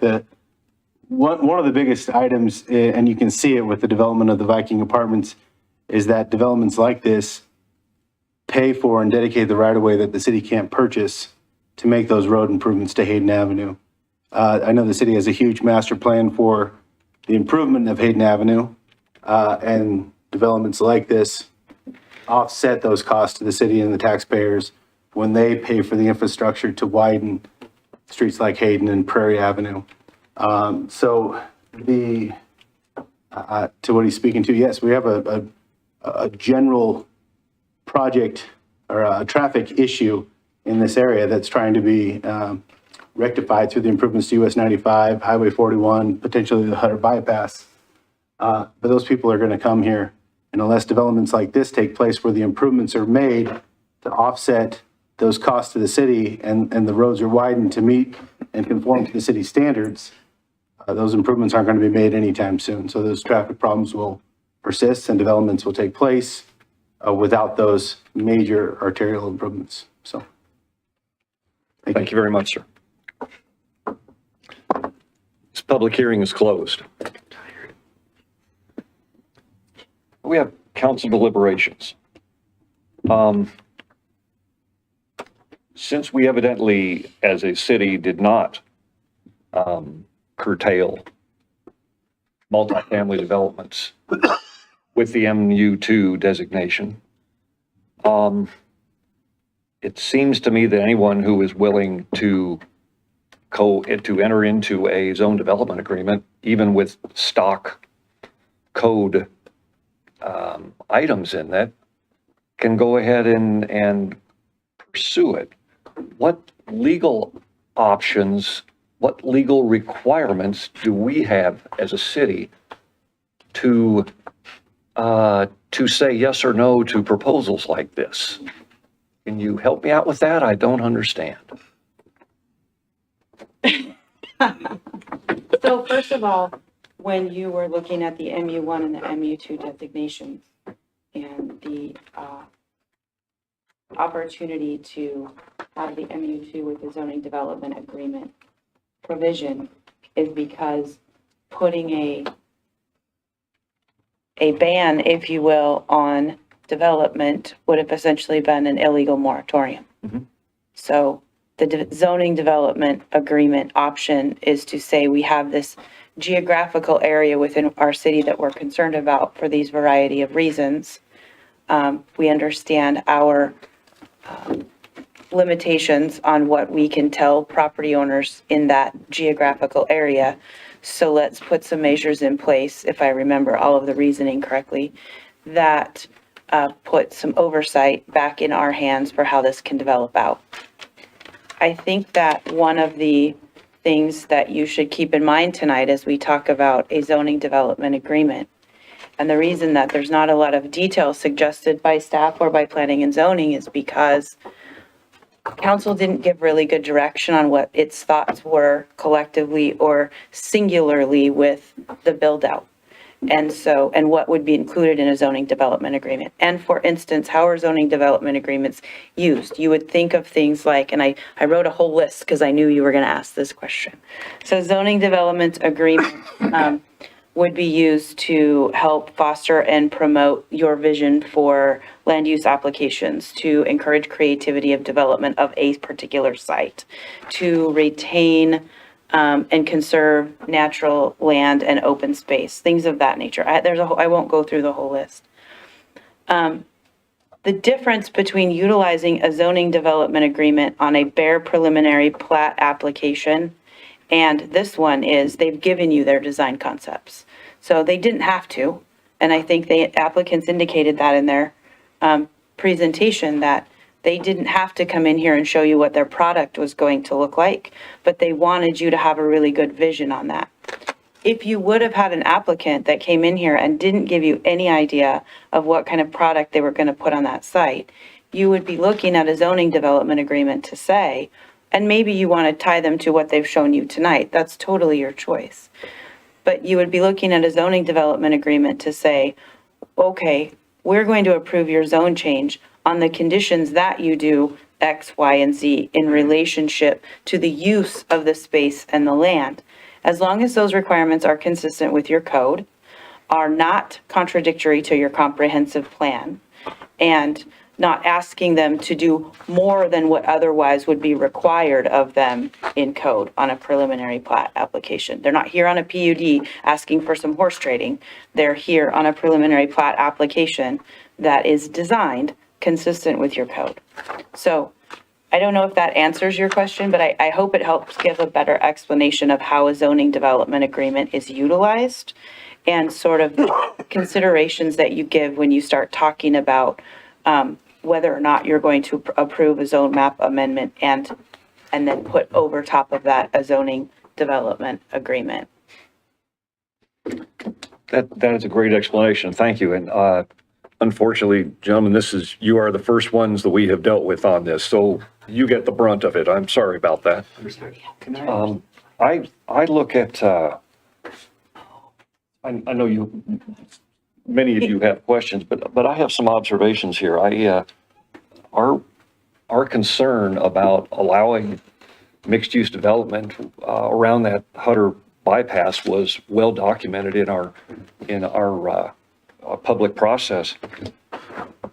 And I look at this particular development and I see infrastructure problems. We have a huge traffic problem on Hayden Avenue. I have stood there at Hayden and Atlas and watched cars wait for a long time before they can get past there. Another infrastructure problem we have clearly is the sewer situation, but also law enforcement. We did not receive any comments from the sheriff on this particular application, but when we were looking at the situation of reducing or eliminating the residential multifamily, the sheriff, I thought, had a strongly worded letter about increased density and its effect on law enforcement. I look at the zoning development agreement that's being proposed, or at least the shell of it, and I look for the applicant to, are they going to donate a park here? Are they, affordable housing is big information to all of us. Are they prepared to designate the condo areas as affordable housing under the guidelines of the Housing and Urban Development? I suspect from hearing from you gentlemen that that's not the case. But these are the problems that I see with this potential development, and at this point, I just can't support it. I'd be happy to have other council members, anything folks would like to add. And I think for Yes, ma'am. clarification, Mr. Mayor, you just did a really good job of strictly sticking to the decision related to the zone map amendment. So I think it's important you take, the action items are listed for you in the proper order on your agenda. And so you should take Thank that you. one first Thank and you. you I deliberated will- on the correct one. So Okay. I will next address the sewer service Well, study. you could do do one at a time, just deliberate on We'll deliberate one at a time. and We will make a deliberate. Thank you decision. very much. We will do that. We'll deliberate one at a time. So council, at this point, we are discussing only the zone map amendment. And Councilmember DePriest, I'm always going first, so let everybody kind of. would anyone care to go first? Does anyone have any comments? Go ahead, Ed. Okay, couple of legal questions, I guess. You just talked about had needing to relate to the MU2 code in our decision. And, No, your city code in general, not just your MA2 code. okay, but in regards to the MU2 code, I believe the Hutter bypass is stated in that it is, I don't know, I don't have it in front of me, don't know what the wording is, but the basic premise is that the resolution, that the residential mixed use has been put on hold until we have a resolution as to, that's not it. Is Hutter bypass mentioned in MU2? It is. Can you, We'll get the code out. yeah, please. Because I think, for lack of a better term, and I know this doesn't probably hold water in the court of law, but the spirit of MU2 was because we don't know, as the county doesn't know exactly where, what, how Hutter bypass is going to end up, if ever, being located. And the future land use map plan was based on the fact that the anticipation that it is going to be there. It might be just as it's shown, it might not, who knows? But I think the reason that it was brought out, the MU2 was brought out, was because we don't know and we don't want to end up with a bunch of stuff there if it doesn't show up. And so, as the county did, we want to wait and see. Just, I gotta find it. Mine has tabs on it.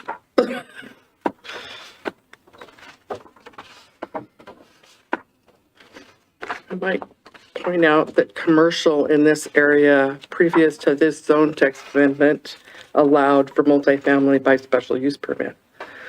Correct. Just FYI. Yeah, correct. Okay. And should then Hutter bypass not go through? Just, it's a thought. Where is my info stuff? All right, nothing like not being able to find it when you want it, right? I don't know. That's Anna, would it be okay with you if you kept looking for that and we entertained other council members' comments? It's been updated. I don't know that all of the actual hard pages have been I was reprinted gonna say, I since don't know if that one's. the code text amendment has happened, so that's the issue. Because it's definitely not where I thought it would be. And I guess secondary question. Electronic? No. Well, she's looking for that to, again, to legal, to our city attorney is, regardless of whatever, the annexation agreement on the 18 acres is 4 dwelling units per acre, regardless of whatever type it is, am I mistaken in that? No, that's correct. Okay, and I'm hearing something about 107, if we wanted to put 117 or whatever. Talking about sewer basin Okay, and availability, again, not that's, yeah. zoning availability. But regardless, the dwelling aspect of it on the 17 point, whatever it is still 4 units. 4 per units acre. regardless. Correct. Okay. I think what he was trying to say was that the projected sewer capacity build out would have been the 100 and I whatever he understand said. the differentiation. And that they're not between- doing that. Right, I Yeah. get that.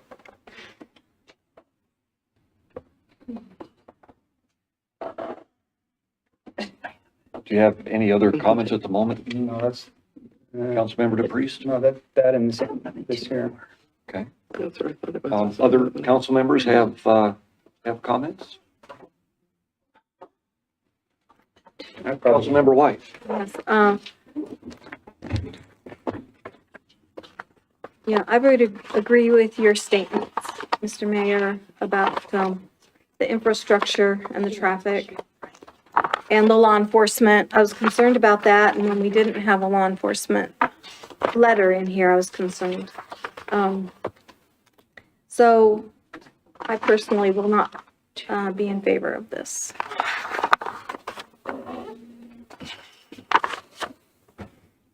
Council President Wilbur, do you have any comments? My understanding is that Hutter and Hayden is one of our problem intersections, that we have a lot of traffic congestion and buildup at certain times. And I don't remember the grading on that. Someone could help me. Is that one of our more problematic intersections in the city? It is on the list as an intersection that will need to be addressed. I think we actually had it on the capital improvement plan to have a four-way stop installed in the near future, as a temporary fix for the need probably for a future signal or a roundabout or something in that area, which is hard to do when you're thinking might be changing, but at some point we're gonna have to do something. So obviously this development will make it worse and more traffic, which goes to what the mayor had identified as one of the issues. And as the gentleman who spoke tonight, that is an issue that our community's concerned about, is the overwhelming traffic for the roads that we have. I don't see that this development helps the safety of our community by putting more traffic on an intersection that's a problem now. It doesn't make it any safer, it makes it worse. That's an ongoing concern. We have other intersections too, but I know that's been identified as one that's a problem. And I've heard that there's been, and I don't know if that's true or not, but I have heard that we've had numerous or several accidents there because of Hayden 45 miles an hour and Hutter at a stop sign there and people not really stopping. We see a lot of that. So I am concerned that it does not improve the safety of our city by allowing this subdivision. Or the amendment to change it from commercial to mixed use. Thank you, sir. We found the code section. Okay. So it's in 11.2.4 under the table. And it says the MU2, mixed use type 2, says the subcategory includes all parcels within the mixed use land use designation and are depicted as being contiguous with the proposed Hutter corridor. Contiguity is determined by the mixed use land use designation of the future land use map and not by current zone designation boundaries, parcel boundaries, or distance from the proposed Hutter corridor. If a parcel is designated as mixed use on the future land use map, but is separated from the proposed Hutter corridor by another intervening future land use map designation, it is within the MU1 zone designation. So we've already determined that it is in the MU1 zone designation. Residential uses shall not be allowed within the MU2 zone designation until such time as the Hutter corridor has received notice to proceed with construction approval or other similar approval which guarantees the construction of the Hutter corridor, except as expressly allowed in a zoning development agreement or as part of an approved plan unit development. Okay, great. Thank you very much. Councilmember Satterfield, do you have any comments? I'm going to go against the flow a little bit. I like the concept of the people living above a potential business or something. I like that concept. The sewer, I have to go with, Alan, what Alan's saying, being on the sewer board, it's important, so I don't know how that's going to go over with the developer if we We say. will have an opportunity here in just a moment to Yeah, discuss the sewer. I'm sorry, I'm getting away from That's that. okay. So, Donna, remind me again, what can be built in commercial? Commercial, retail, service, non-residential. No Okay, so residential. no uses. apartments or anything like that? Okay. Nope. I just wanted to make sure of that. Okay. That's it, thanks. Thank you. Do other members of council have any questions or observations? Anything they'd like to say? Councilmember DePriest? Okay, in regards to the code, I guess, Hutter bypass, until notice to proceed or expressly agreed to as part of the zone development ZDA, which would mean that an agreement is two or more parties, I would assume saying, yeah, yeah, we got it. Okay, we both agree. Okay, I need to say too, I have no problem with the single family aspect of this. Okay, and I far more like the fact that it's condominiums than what's next door to it. Great. My concern is, and I believe this is in MU2, correct? So, that again, I'm just running through, I doubt whether this would be agreed because we don't know what this is, but in my mind, I would say if the developer is willing to agree to build everything but the residential aspect of it until the MU2 criteria of notice to proceed is there, then I would be okay with it. Because it would then conform to what my understanding of MU2 is, that the residential aspect of mixed use cannot be developed until a notice to proceed or otherwise the Hutter bypass is, for lack of, again, that better term of a done deal. We're sure it's going to be, where it's going to be and how it's going to be. So I guess that's kind of where I'm sitting. I'm struggling with this. Okay, and some people might really be surprised to hear that, because there's no secret what and the like.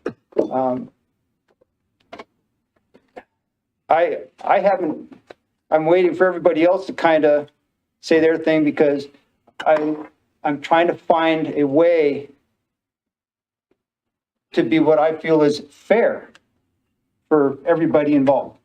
And that's kind of where I'm having this struggle between these things right here, trying to really come to a decision. Any other comments or questions from council members? I have one more, Mayor, if I may. And this has President Roden. Thank you, Mayor. This has to do with our taxes, our property taxes, and the cost of municipal services. There was a study done by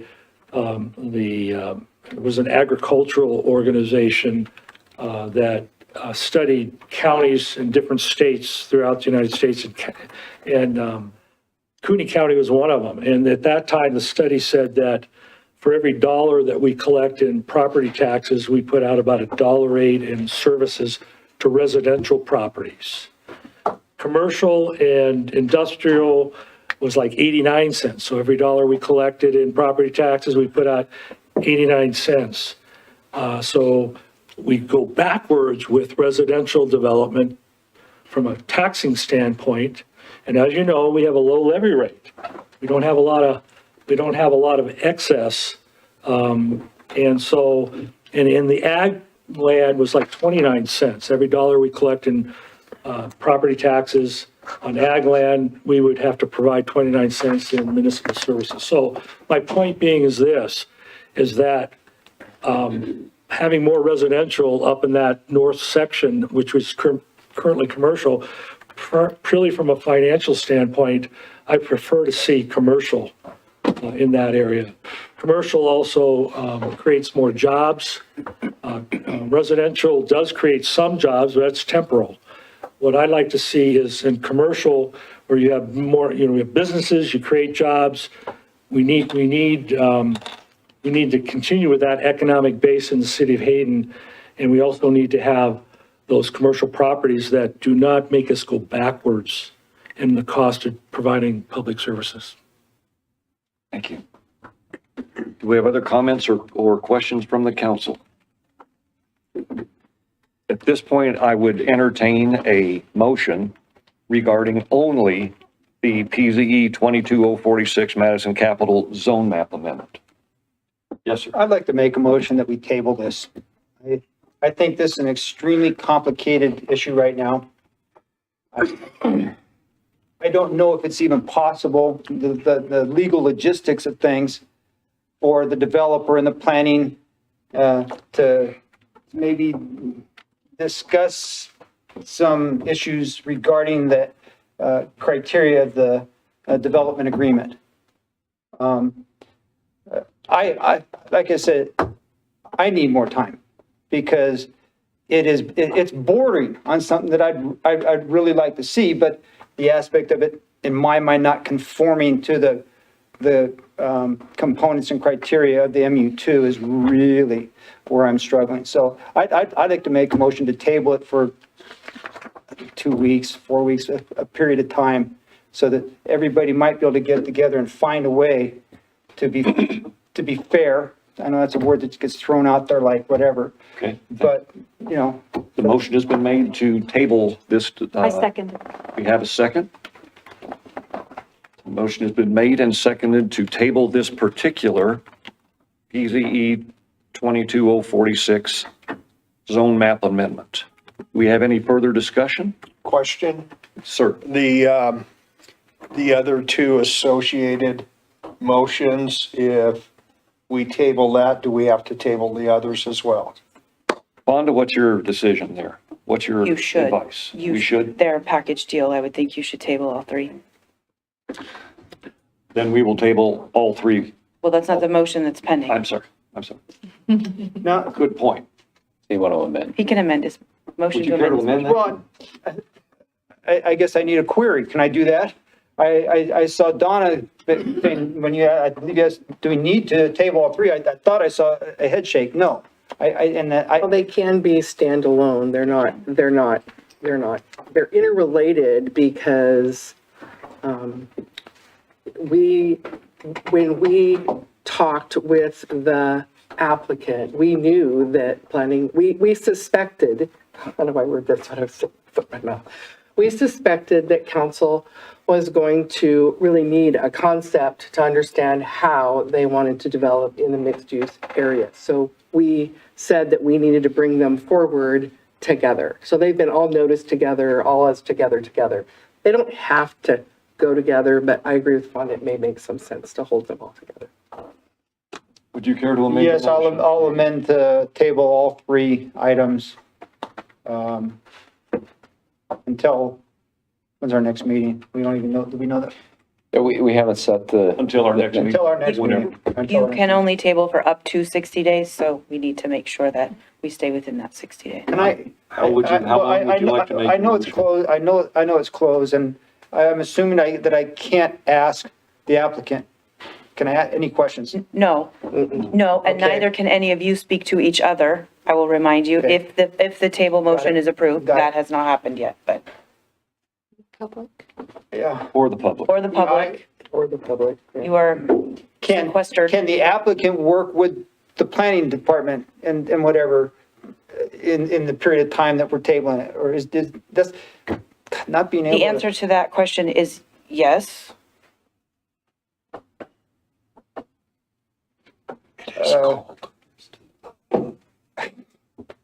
And you can talk with staff, just Right. not amongst yourselves. So if you have questions or I'm suggestions. gonna say this, and I hope I don't get myself in trouble. Then don't say it.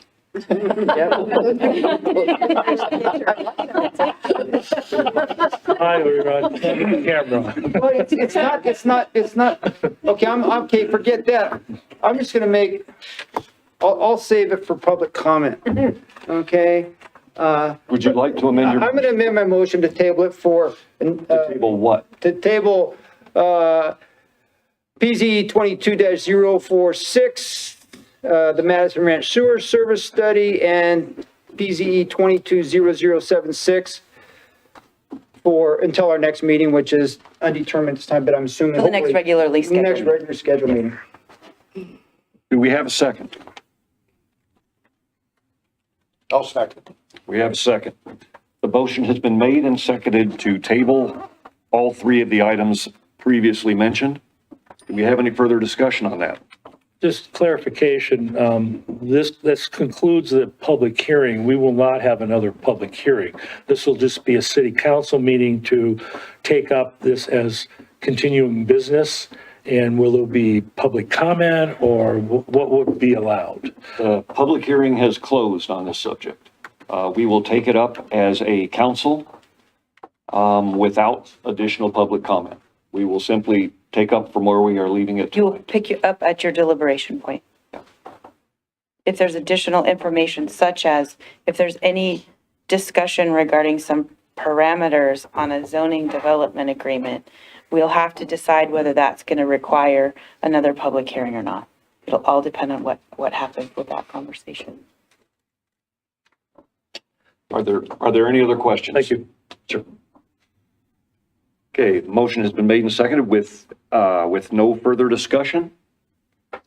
Roll call vote, please, Abby. Councilmember White? Yes. Council President Roder? Yes. Councilmember Satterfield? Yes. Councilmember DePreez? Yes. We have a Okay. recess. All right. Thank you, gentlemen, for going through that with us. Mr. Mayor, could we have a recess at this time? 5-minute recess? Yeah. Please, we can do that. So a race to the bathroom. Go ahead.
Ladies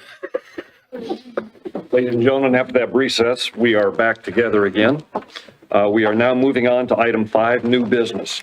Our action item is to consider rescheduling or canceling the November 8th, 2022 regular city council meeting. I just, city clerk talked with Councilmember White just a moment ago before she had to leave, and she would be available on November 9th.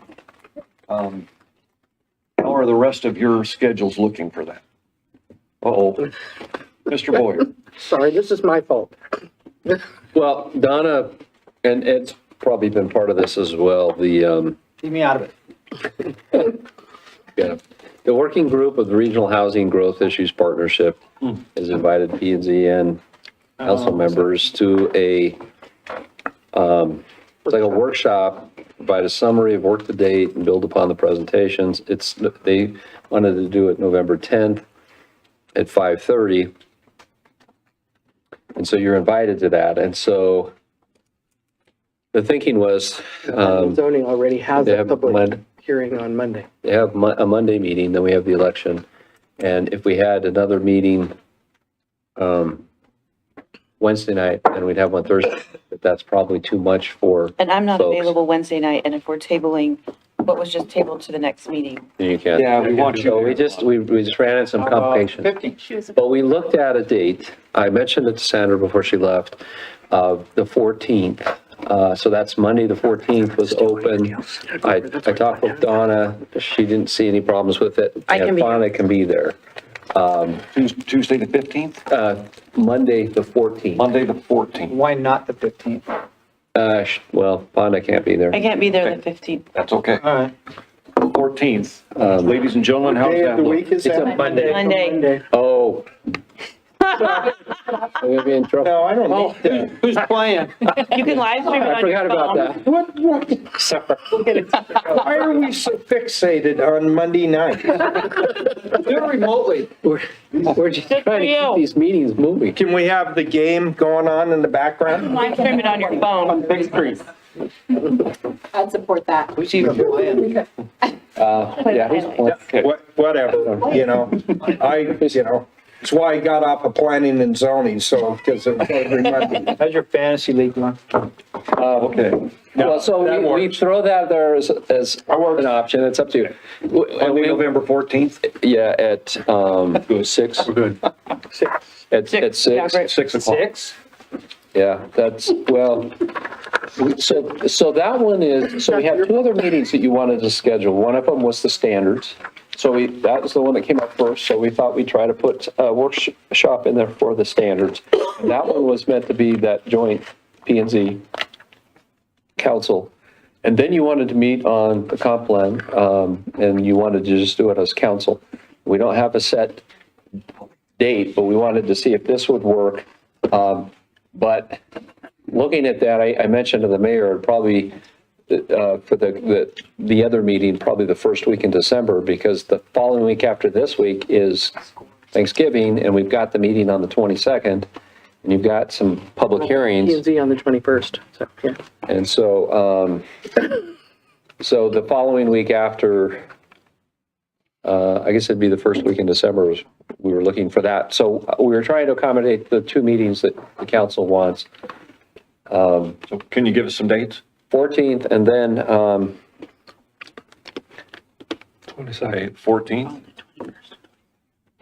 At the council. and then we were talking about like, December 1st or Can't that be week December of the 1st. I 5th. have surgery that day. Okay. How about the 29th? Are you talking about canceling the 22nd meeting?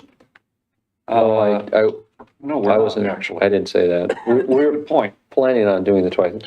What is, yes, council members be here, Councilmember White will not be able to be here on the 22nd, but it's not a Monday. Will the rest of you be able to be? Tuesday, the 22nd?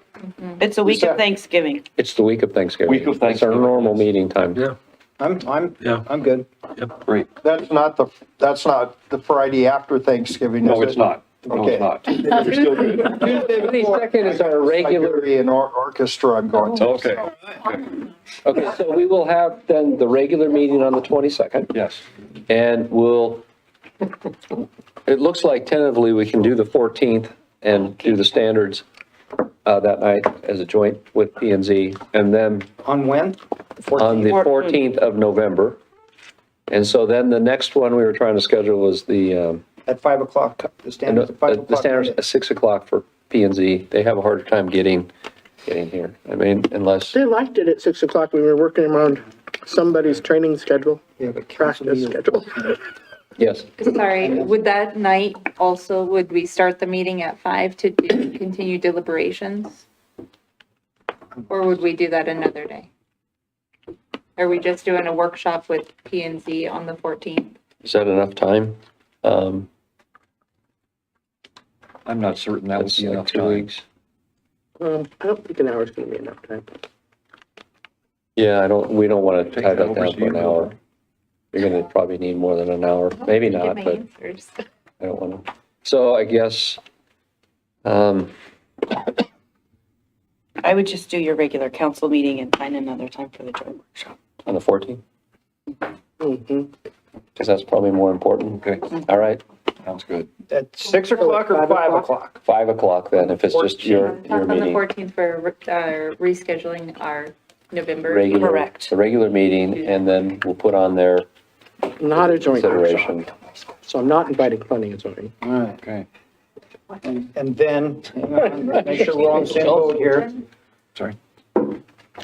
Then are we having a meeting on the 22nd?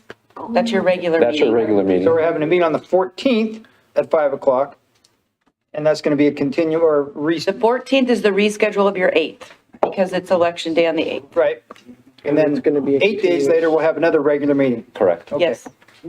Okay. And that one, there's already, how many, what hearings, are they pretty long for the 22nd? And I'm gone. You're not-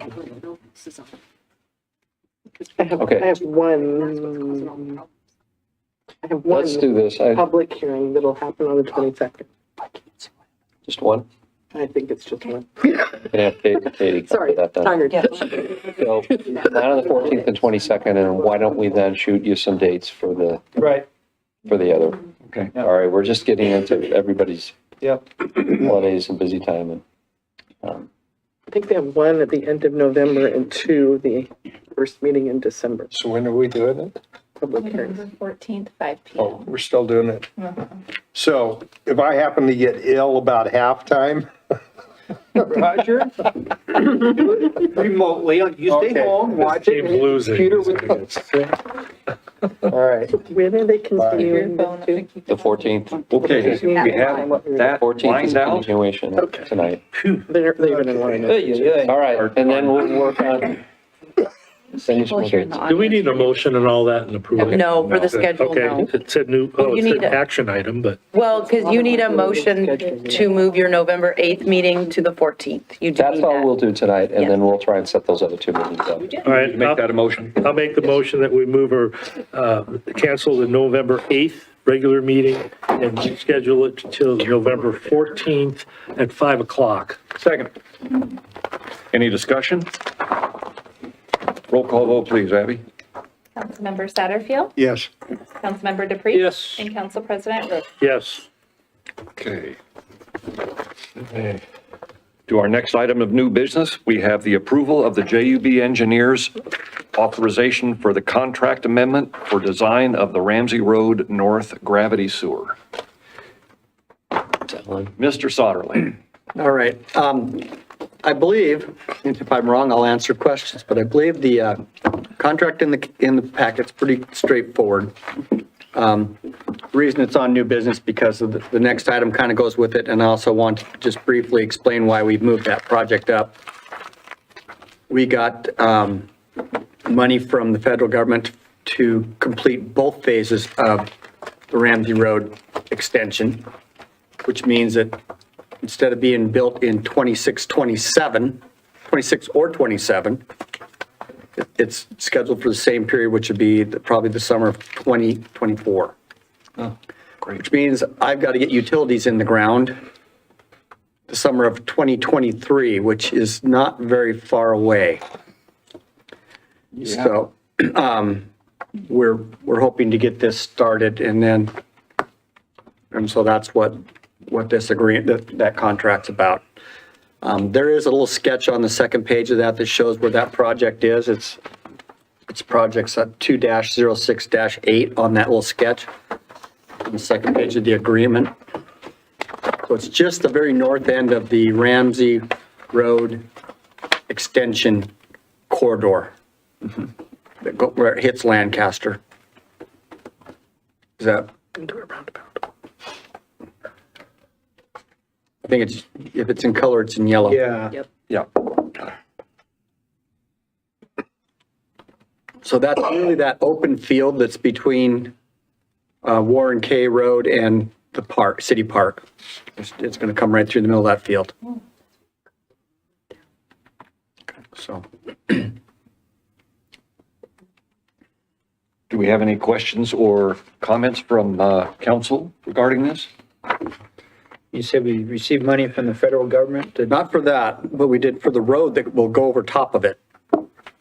And so it's cost effective to get that in before, because if we do it as part of the federal road project, which is an option, we pay Davis-Bacon wages to do it, and we have to put a big bond or cash bond up with the state of Idaho to cover all those costs, and it sits there until the work's done.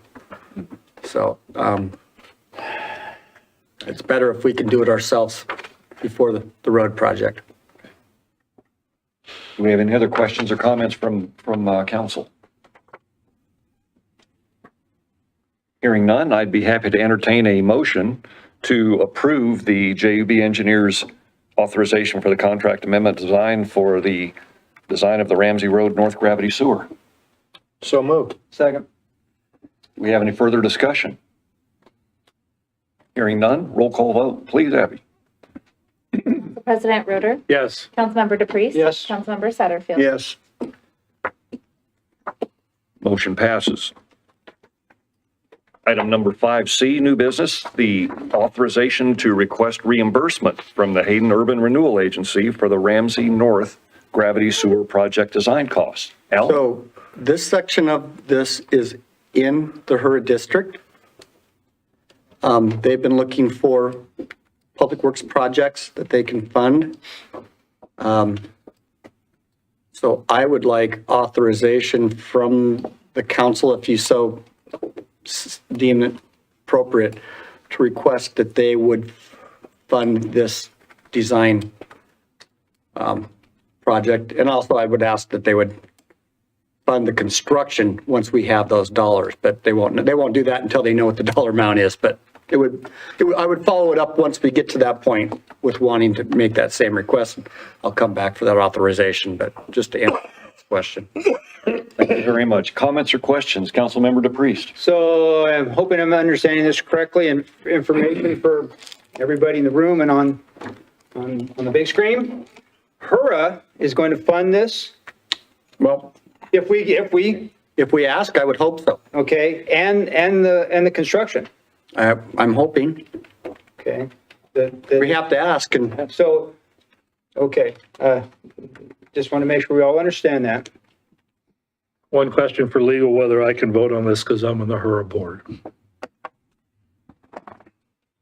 Well, you can always abstain out of precaution. But then we don't have a quorum. You have a quorum in the room, so you're okay. Oh, okay. All right. That answers the question. Thank you. Thank you for bringing that up. It's good. Do we have any other questions or comments from council? Hearing none, I'd be happy to entertain a motion to request reimbursement from the Hayden Urban Renewal Agency for the Ramsey North Gravity Sewer Project design costs. So moved. Second. Is there any further discussion? Hearing none, roll call vote, please, Abby. Council President Roeder, are you abstaining? Abstained. Yeah, I'm abstaining because I'm on the HURA board. And then you won't vote on that end either when this comes before HURA. If I remember. I don't even know what her name is. Councilmember Satterfield Yes. and Councilmember DePreez. Yes. Okay. Motion passes. Item 5D, new business. The Hayden Avenue, Ramsey Road intersection preferred option. Mr. Soderling. We had an open house. Ms. Campbell, thank you. Oh, there you go. Yeah, we had a public hearing, open house on the Ramsey Road Hayden intersection. We also, the council, I had presented some information earlier. And so I've asked Melissa, who's our consultant on that project, to come and basically share the information that we shared at the open house. We also have the report on that. And then I think there's a request to, I get the right words, to have us move forward with the design and select actually the appropriate direction to travel on that. Is this the project that you recommended we have a hearing examiner at? Mm-hmm. Okay, great. And we did. Great. Thank you. Ms. Right. Campbell. Perfect. Cleveland. I'm sorry, Ms. Cleveland. Gee. And let the record I didn't reflect even hear what you said. Okay, good. Miss Cleveland's been sitting here all night waiting to go last. It's like 5 slides too, okay. Alan, we talked about just making it pretty brief. Not Hayden and Atlas, only Hayden and Ramsey. So I know that Alan gave you an update maybe a month or so ago. And so that was before we went to schedule the public hearing. So this is kind of just what's happened since then, because I know that he gave you that update. So we revised the exhibits a little bit since then. We've been talking a lot with the property owners and trying to get things to work for them. We advertised that public hearing. We advertised it in the paper with a display ad, which you have all those in your in the report that's in your packet.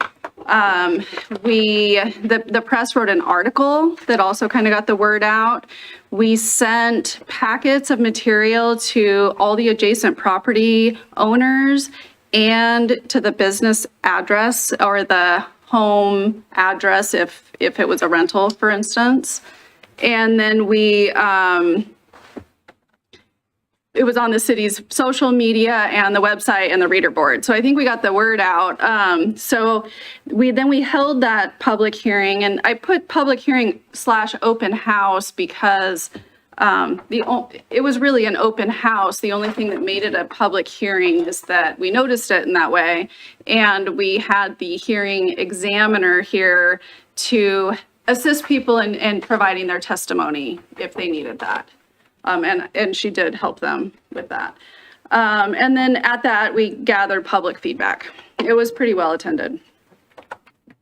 So this is, I had to, a lot of the boards were long ways like this. And so I had to kind of take the information off the boards and make them in a format that would work here tonight.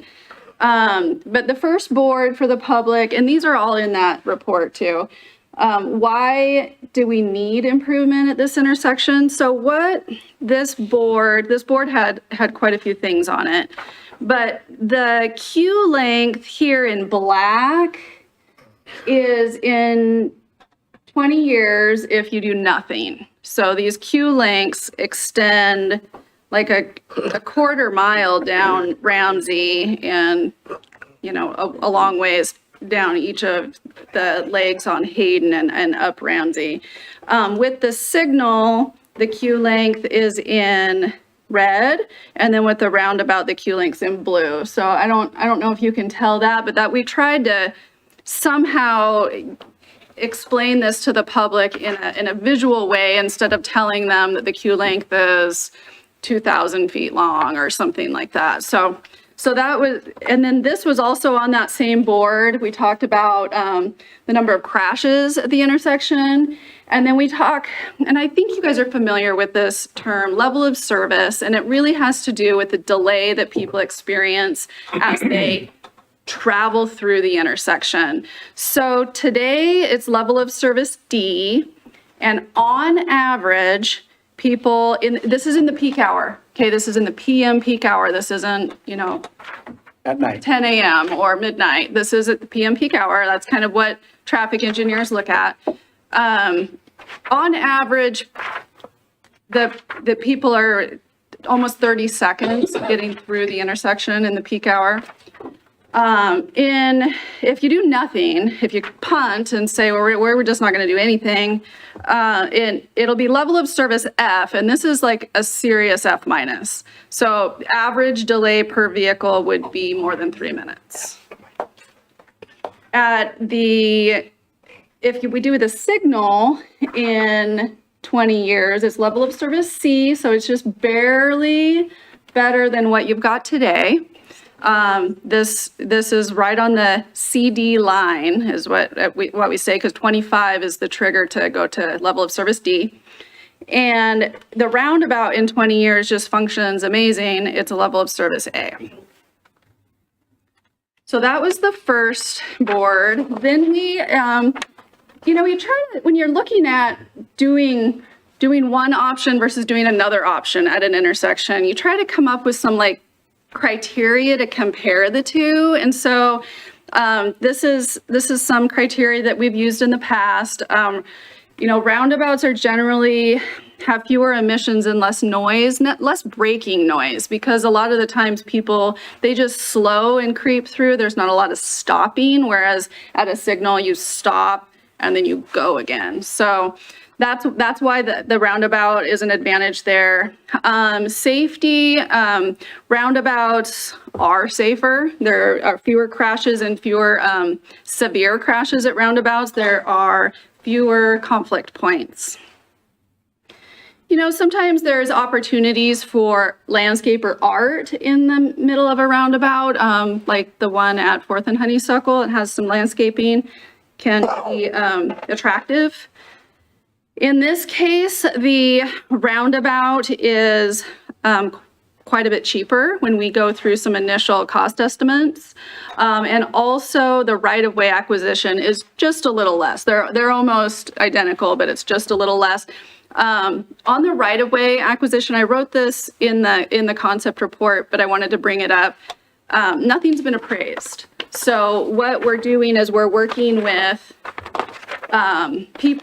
experts that are in the real estate right-of-way acquisition business to give us an estimate on what they think the right-of-way is going to cost. So nothing's been appraised. We're not to that point. So we're trying to give estimates. Annual maintenance cost is just less at a roundabout. There's not signal equipment and stuff like that to maintain. I just showed you that the performance, delay, and queue lengths is shorter.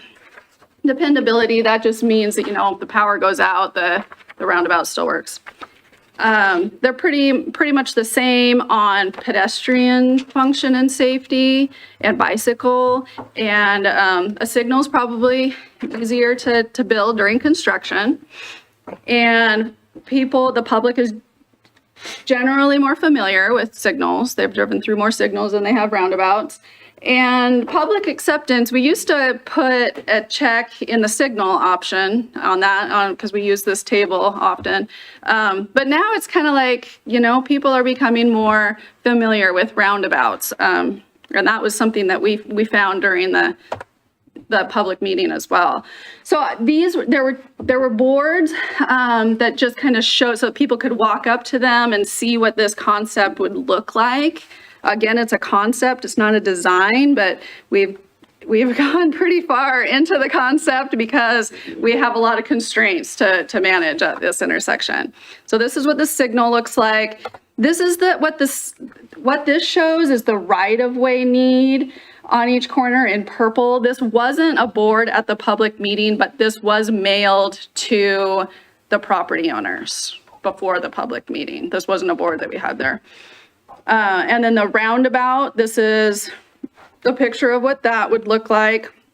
Again, we were, shying away from the gas station and also maintaining access to the coffee stand and not making the coffee stand a non-conforming use. So meeting their setbacks and everything around the coffee stand. And this is what the right-of-way need is. It's almost the same amount of right-of-way, it's just shaped a little different, and the roundabout's just a little bit less. And this was, we had one of our teammates, a landscape architect, kind of show people what the roundabout might look like, just so people could kind of get an idea. And this is looking south, so the gas station's here. This was just the best photo we had. These trees, if you go the other direction and look north, which would be more logical, the trees block the view. So we chose that one. So at Hayden and Ramsey, this is kind of the quick version. So please ask questions if you have them. The roundabout is expected to perform better under traffic. It's expected to be safer. It's expected to cost less, and that's both right-of-way and construction and maintenance. Has a lower life cycle cost, less power, lower maintenance, et cetera.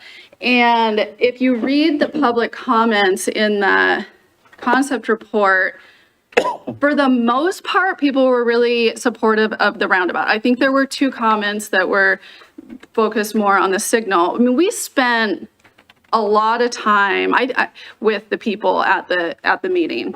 Like there were some people that you would talk to for a half an hour or more. So we really explained what was happening. I think pretty much everybody that lived in those manufactured homes, came and we spoke with them. So I want you to, know that we put the effort into really reaching out to these people and talking to everyone.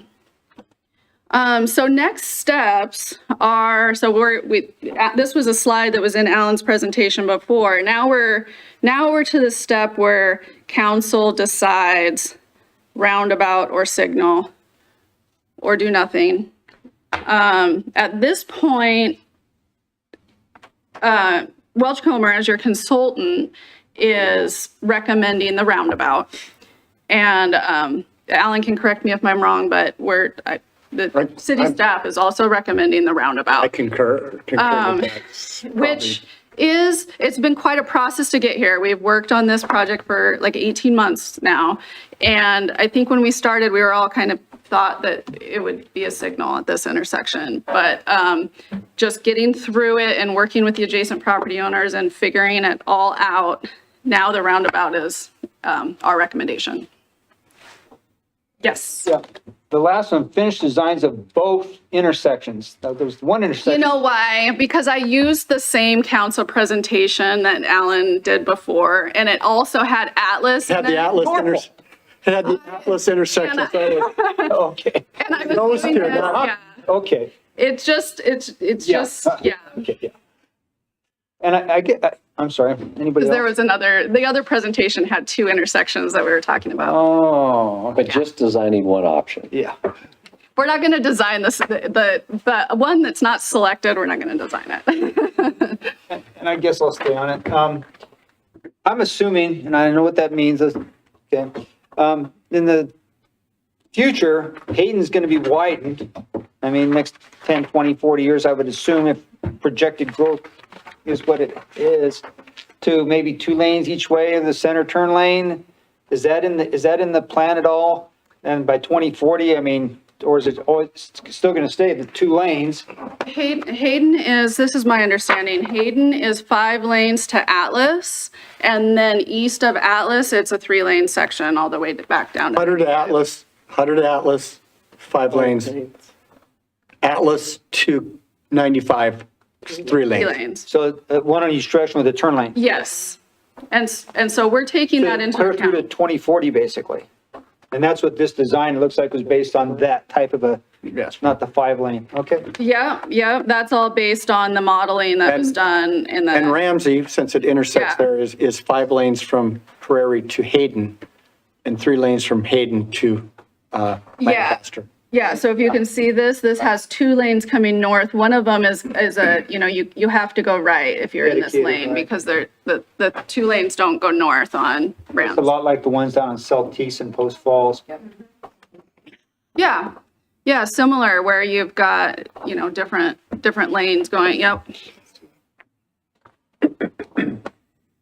And then same with the signal, same thing, that there's,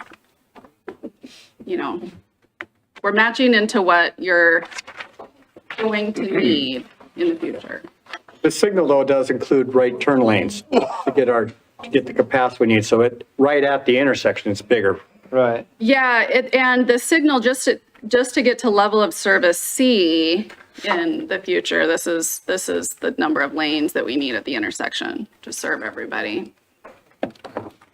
So at this point, I'm sorry, is there more? Nope, you have? that was it. I tried to keep it brief. At this point, you need a decision from us as to the preferred alternative? Request a decision from I'll make council. that. Is there any comments or discussion from council? Hearing none, I'd be happy to entertain a motion for a preferred alternative. I'd like to make a motion that we approve a roundabout and direct staff to bring a design contract forward for council approval. Second.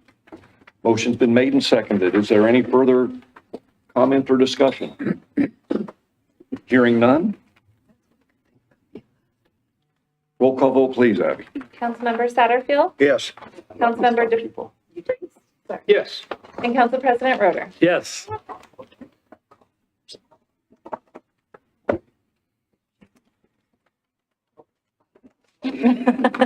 Motion passes.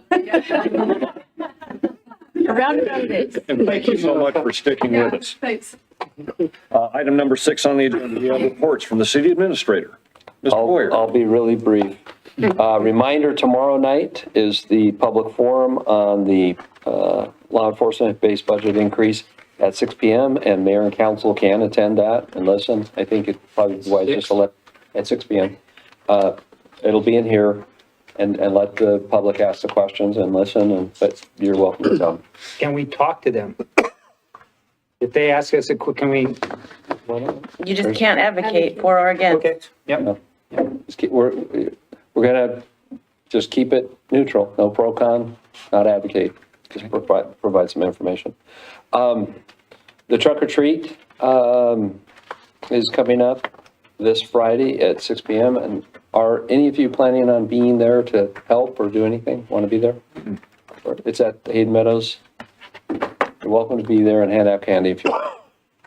Okay. Susie, did you get your answer? I can do that.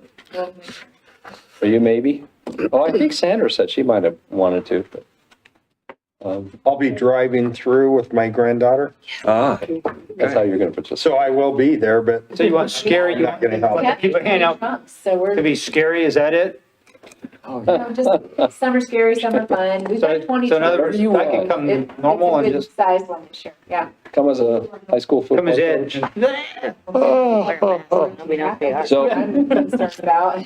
there was that, and then also just on the calendar, but the Veterans Day, this will be coming up quickly, November 11th, 11th out here. So those are some of the upcoming items, and we took care of all the, I had some calendaring items, but I think that's enough.